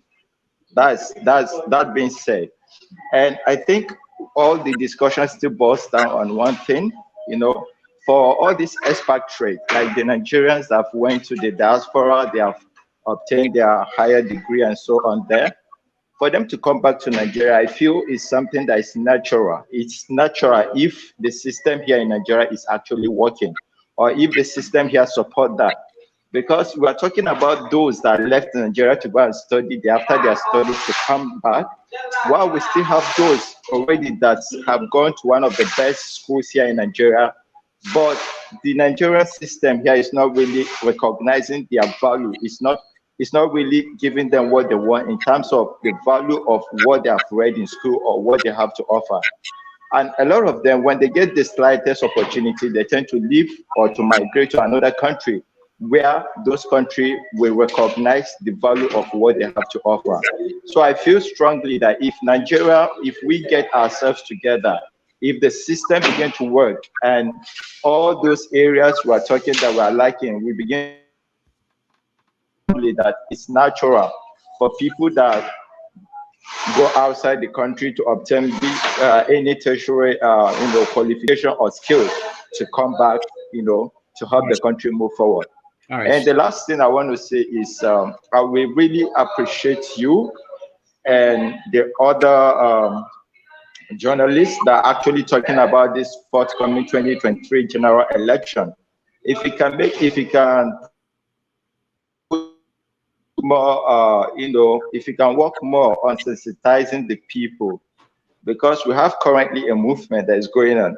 But the problem is, let's say this movement, which is the obedient movement, that is actually a new movement that is going on right now, if it comes true, the truth is the problem of Nigeria will still not be tackled because we fail to actually recognize the root cause of what we are facing right now. We need to get our local government to start working, start functioning effectively. We need to get our state function appropriately. All right. And I guess it's when we're able to get those things working, that's when the president can be able to do something reasonable if he gets there. But if not, it will still be the same. So I would like you to do. Hello, can you hear me? Yeah. All right, we got your point, Shadrach. You want the local government to work. Okay, so to round up, I will call on Adeola. Go around, everybody. Final say. Thank you, Dr. Damages. I believe I know that you've done well for yourself. You and Adeola, at least I started watching you guys right from Sahara TV. But the kind of journalism both of you practice, I mean, it's not easy to get even 10 people in on a show. I want to talk about 300 or 400, going to 500. So you guys have done very, very well. At the same time, the journalists back home in Nigeria, I think they are missing work and pleasure. You can make money instead of going on the corrupt route. If you go, YouTube is a platform that they can use. Blogging is there and all that. But unfortunately, when it comes to brown envelope, the truth is always very, very scarce. I know there's an element of bias when it comes to reporting, but when the journalist is not objective in their reporting, sometimes the ethics can be called into question. Now, going into nation building, we don't have to be in Nigeria to contribute to nation building. You can be outside Nigeria, you can be anywhere.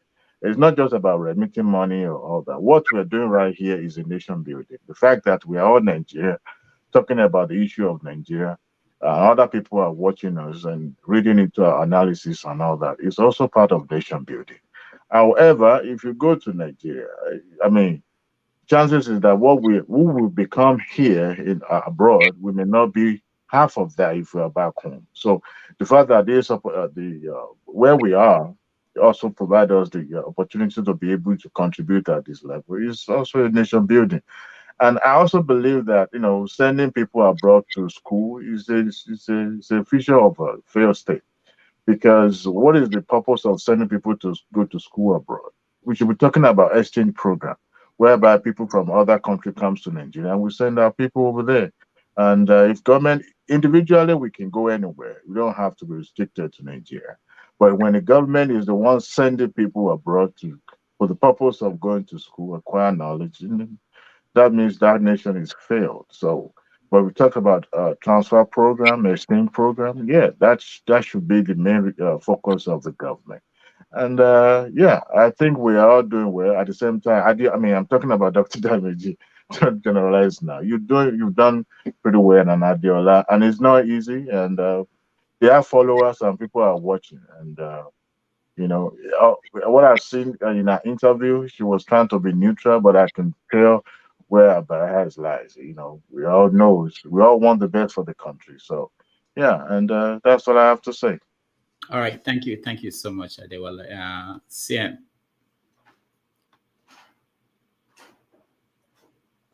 Well, just to recap on what I said earlier about nation building, it is really important. But then I forgot to add that Nigerians, like somebody pointed out, when we say we really want to build our nation, there are the ingredients, there are certain basic things we must realize. In Nigeria, we have to realize that we are different. And in being different, we need to come together.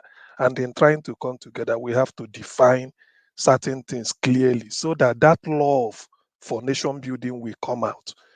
I believe that the moment, because when I say this, I always refer to, I never knew that loving your country as a leader is much more important than even the skill or the talent you are going to bring, until I read Lee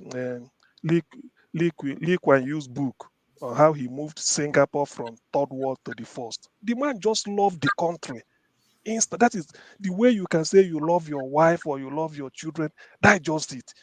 All his decisions, he must make sure, even negotiating with foreign powers, anything, he must put his country first. If you say it's not good, he will pull out until he gets what he wants. Whether you are going to help them with your military to help, you must make sure that the people of Singapore benefit more from it. Not him. He's not talking about himself. If he brings you as a minister to serve in his cabinet, he wants to know how much love do you have for the country. So I feel that all these things, the energy we dissipate in trying to tear ourselves apart. Supposing we devote 10% of it towards love, in which you say, no, I want this thing to be like this. This road is substandard. It can never happen. Under me, we can't have this. As a school, you call the teacher, say, look, you are not teaching them the right thing. In fact, under me, this type of teacher cannot be in the system. All what they are doing is just to show love for you. That is how you build. And when you are doing this, it radiates. So in our own system, in our own case, the love is not really there, and I don't know why. Simply because we haven't seen ourselves that we have a common project to contribute to. So whatever it takes for us to come back and come around and say, this is what we want. Let us show love and build it up. Different people can build. Okay, all of us here, we are all different. But if we feel this is what we want to do, because of the love we want to bring into it, we forget about where we are, our background, and they move with that common love. So the love of a country, people say it's patriotism, but from Lin Kuan Yew's example, is patriotism is more than patriotism. You should show love for your country. If you don't have it, that's why our professionals are running away, because the government does not care. So why will they care? But imagine our leaders going to tell our doctors, say, look, we know you're working under bad condition. What do you want us to do? Want us to take a charge of our elderly population? If a governor or a president could say this, do you know it will change the mind of a doctor who must have packed his bag to leave? He will say, we know you are working. What do you want the government to do? We haven't got this money, but we can provide alternative, be managing this. They will, because that is appreciation. So that love must come there. But where a president or a governor feels that he has a gynecologist in Germany, a physician in California, another maybe a stroke consultant in London. So he hasn't got the time. All he wants to do is let me get out here. So, but the love must be there, and it should radiate from the leader down to the people. Until you see it, you can't. We all work in different establishments. If your manager pats you on the back, say, thank you, well done, you are doing it right. You may even put 10 minutes extra before you leave, just to thank you, say, oh, thank you. Well, whatever you are doing here, it hasn't gone unrecognized. So that will boost that will not increasing your pay anyway, but that will make you that you are recognized. So in other words, the love, they want you to really show, do it from your conscience, not being prompted by money. So that is one thing that is lacking in Nigeria, and this from our leaders. There's nothing like that. Until you read Lee Kuan Yew's book, you will now appreciate the love I'm talking about for a country. Thank you. All right, thank you, Sam. Paul. CM, thank you. I think that book, I've read that book too, and I love that book. I like to read it again and again and again. You see, Lee Kuan Yew, at the time, they call him all type of name. Some people even call him Antichrist. Some people call him Napoleon. Because people, it is hard for change. But when change comes, everybody embrace change. That's exactly what Lee Kuan Yew did. I live in Arizona. Arizona is the 48th state in America. And I live in Phoenix. Phoenix is the 5th largest city in America. I could remember how Phoenix started growing. They started growing some city. What they did, this is the duty of a government when you also love your people. They put roads, they put schools, they build industrial areas so that everything that will bring you there. And they give tax waiver. As a doctor, you have all the student loan. You want to come to this side hospital, we'll waive your student loan. Of course, you want to come. As a teacher, you want to come to this side, we'll waive your student loan. Nobody want to come to the west side. We'll waive your student loan. They want to come. Everything is being done the right way. You don't expect me, for those of us that live in Lagos, you don't expect me to live in Maitul and be working in Badagry. Of course, I'm going to die of traffic every day. So what they do, they put the schools there so that my kids will go school close to me. My family can go church close to me. And if I also want to change business, they started building industrial areas and everything. What they started doing, jobs started moving out from California, started moving to Arizona, because the minimum house in California is like $600,000 to $700,000. Why you can buy a house in Arizona for $200,000-$300,000. So those that have paid their mortgage for up to $200,000-$300,000, what do? They sell their house, they take their equity, they come to Arizona and pay cash. They have their own house to themselves. They started planning now to save money, 529 for their kids to go to college, so their own kids will not have student loan. So when people plan, the governors, they plan these things, it works for them. We have what our politicians call structure. This is the type of structure where governors put on ground for their people. So we don't even think about federal government. We think about state and city.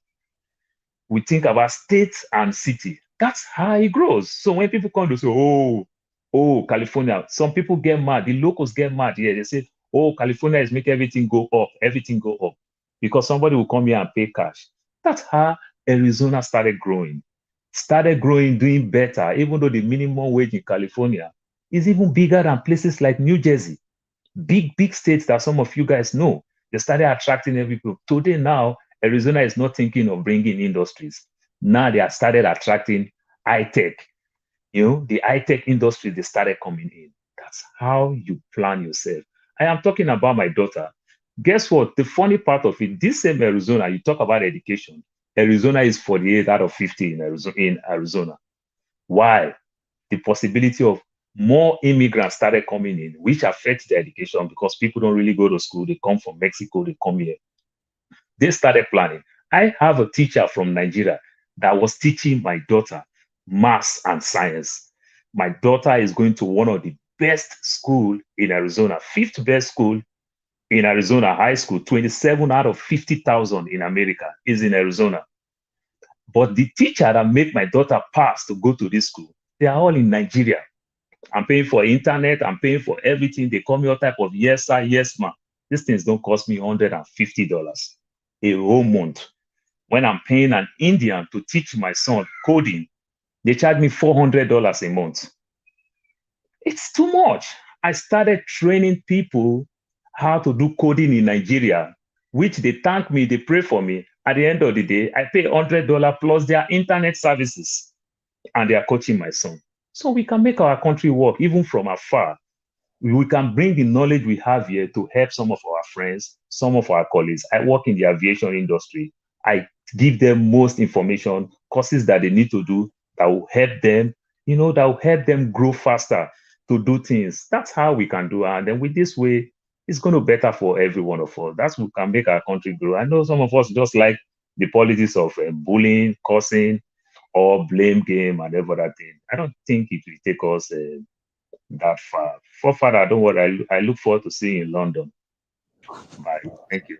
All right, thank you, Paul. That's wonderful. We see we hear things that are helpful to other people on this show, even though people think it's just talk. People just talk, but we learn from others. And Paul, thank you so much for that. Shwode, okay, can you round up for us from your own end?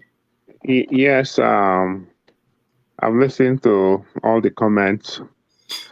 Someone mentioned private initiatives. And while private initiatives can help build society, most societies are built by government. When you have a private initiatives and government policies at variance with your initiatives, it won't work. Okay, America wasn't built by Bill Gates or Elon Musk. In fact, they use government resources to get rich. So until we have a country with good politics, these private initiatives won't take us anywhere. There are instances of people bringing ventures to Nigeria that will help Nigerians, and I'm a witness to that. And they will want you to bribe the approving authorities before you build a hospital or build a factory. So I just don't know where to start with with Nigeria. And I keep saying this, that our problem is genetic. People have gotten some converse now, but you know what? If everybody knows what you know, then you don't know anything.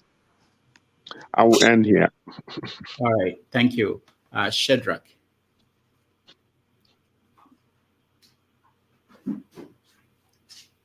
Unmute yourself, Shadrach.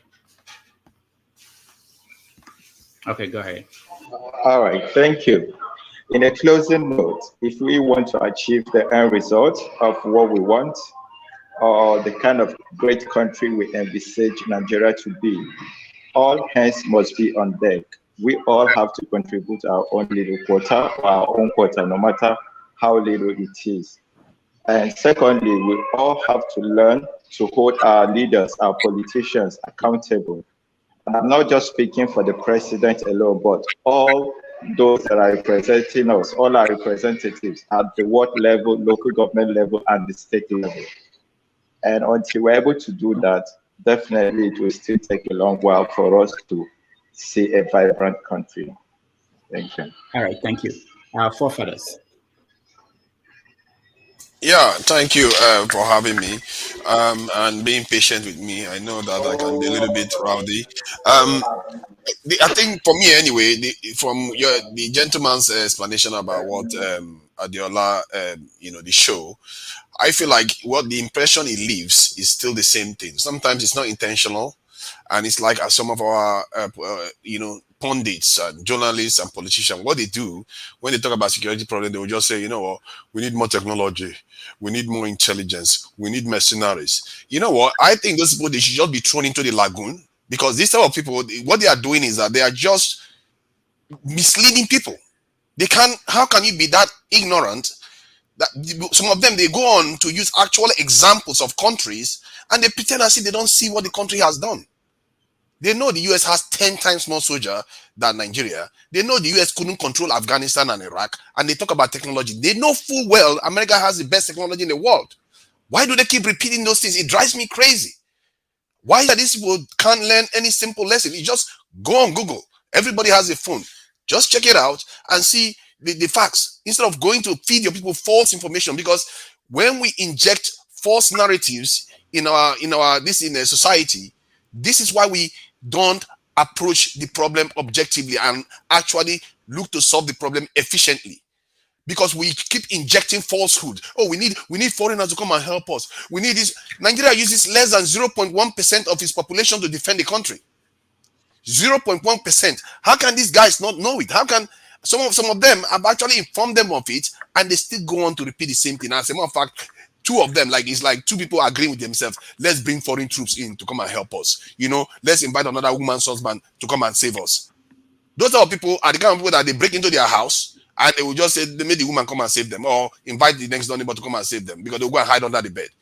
Those type of people, we should be seriously condemning them and hold them accountable, because sooner or later, our discourse has to have better and quality information, because these people are giving us falsehoods. They make us feel divided as a nation, only for me to find out that the nation is mostly governed by minorities. This is not even normal in the UK. The majority governs in the UK all the time. In America, the same thing. But in Nigeria, minorities govern Nigeria. The so-called North and South divide is not even there. It's just an illusion. Even if we go into religion too, it's not there.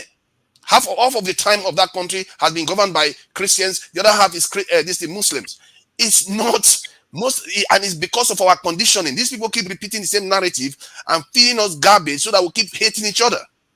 And it's wrong. Somebody needs to be calling them out, especially when you are exposed to the right information. I can't accept when we keep going on, say, oh, our people should go overseas. Our diaspora minister is so happy to present people that are doing well overseas, having no plan for them to return back to the country. It's almost like slavery, really, because the slavery, they had to actually come to Africa to take us away. Now we are actually going over there and we are promoting them to do that. Nigerians have a term for it. Now they call it Japa. It's something that is like in everybody's mind. I've trained Nigerians in Nigeria only for them, without training, to use it to come and work for people in the West. This is a kind of destructive cycle that we have to break somehow.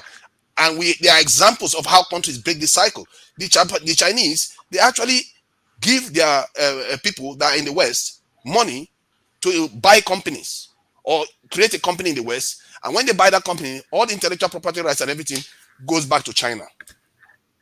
They invest in their people and send them overseas and encourage them to get involved in the system and gain influence. Our people are just like there servicing the West. Like we are some kind of, it's almost obscene.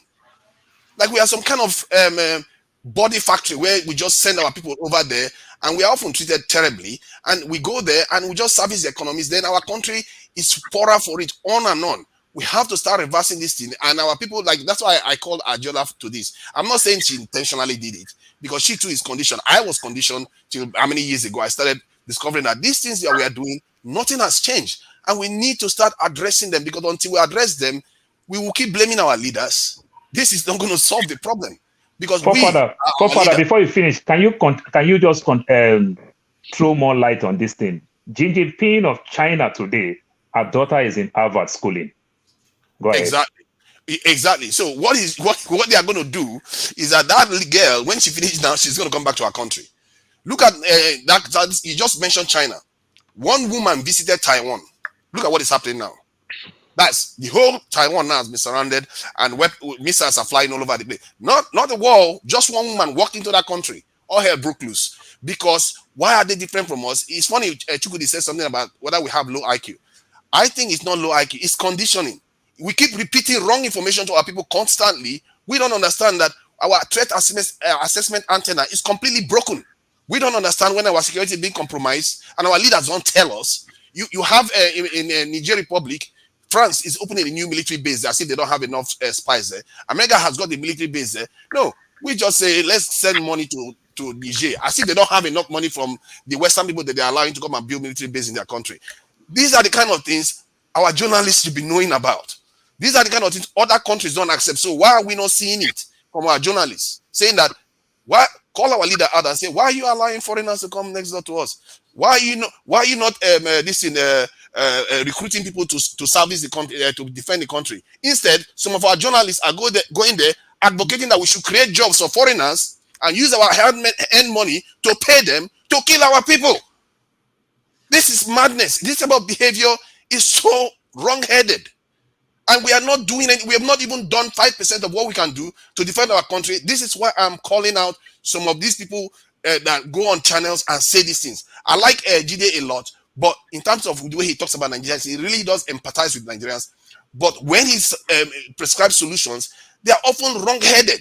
You know, even Adeola talked about corruption being the issue of Nigeria. No, corruption is not the issue. Our institutions are not strong. Our country is not strong. If I see a country like Nigeria, I can mess that country up, because how can one soldier be expected to defend 2,000 people?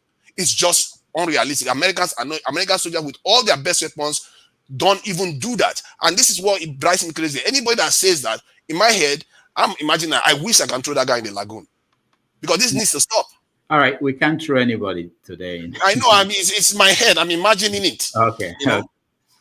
Throwing them, they're flying. Thank you. But Forefather, what you must understand, the only way you can treat emergency, as I met by my training, is of emergency.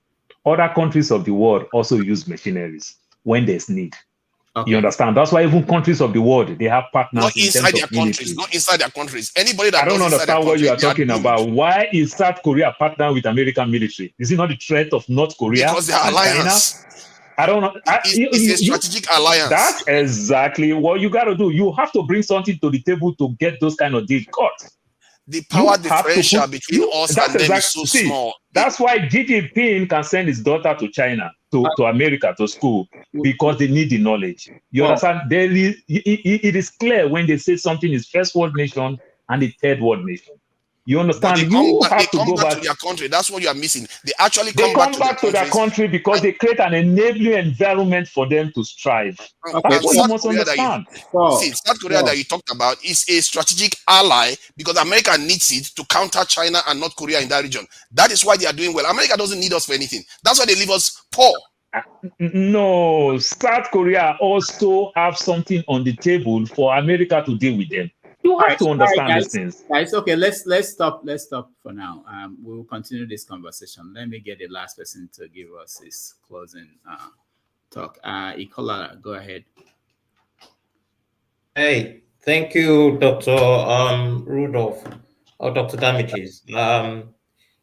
It's been an enlightening conversation, but I still hold this. As everybody here has said. I now understand, although I've always known, that there's a risk involved with our investigation journalists or journalism, in the Nigerian context, and it is very high. But let's be very honest. There are some things that has already been done that doesn't really need any investigation. Because when I read in 2009 about, which was glaring, about Buhari's play in PTF, the man actually helped bring expired equipment for Nigerians. The man in his time in NNPC, the man, his father is from Niger. Why didn't anybody just open up a book and read this? The journalists gave him a free hand. It was like we've seen a Messiah, and they condemned Jonathan to the hilt. If somebody has just done a little reading and brought these things to the fore, I mean, maybe Nigerians would have had a change of heart. So I totally understand the danger. I totally understand the risks, but I must also understand the laziness of our journalists, because these things are sometimes you don't have to do much work. Like David is doing now, he's in America, and he just sits on his computer and does some query, and he brings out things that are very interesting and very educative. All right. Thank you so much. Thank you. Thank you so much. I want to thank everybody that joined us today. I appreciate your time, and we'll be back on Sunday next week. I think anybody wants to say something. Oh, yes. I'm not looking at yes. this. Just real quick. Okay. Just real quick. Now, what I've observed is that I want to address the viewer.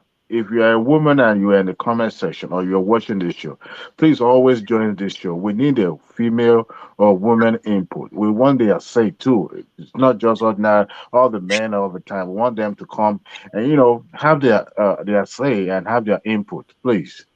That's a and good one thing Dr. Damages said he could increase the capacity of the show from maybe, I don't know. I don't think he has brought that up. I don't know why he's not. We can give room. We can give room. I mean, there's nothing wrong. He's talking about me having about 25 persons or up to 50 persons at the same time. With the way we display our masculinity, sometimes the chaos will be too. I don't know. You will have a control whereby he can pause you if you don't want to be, if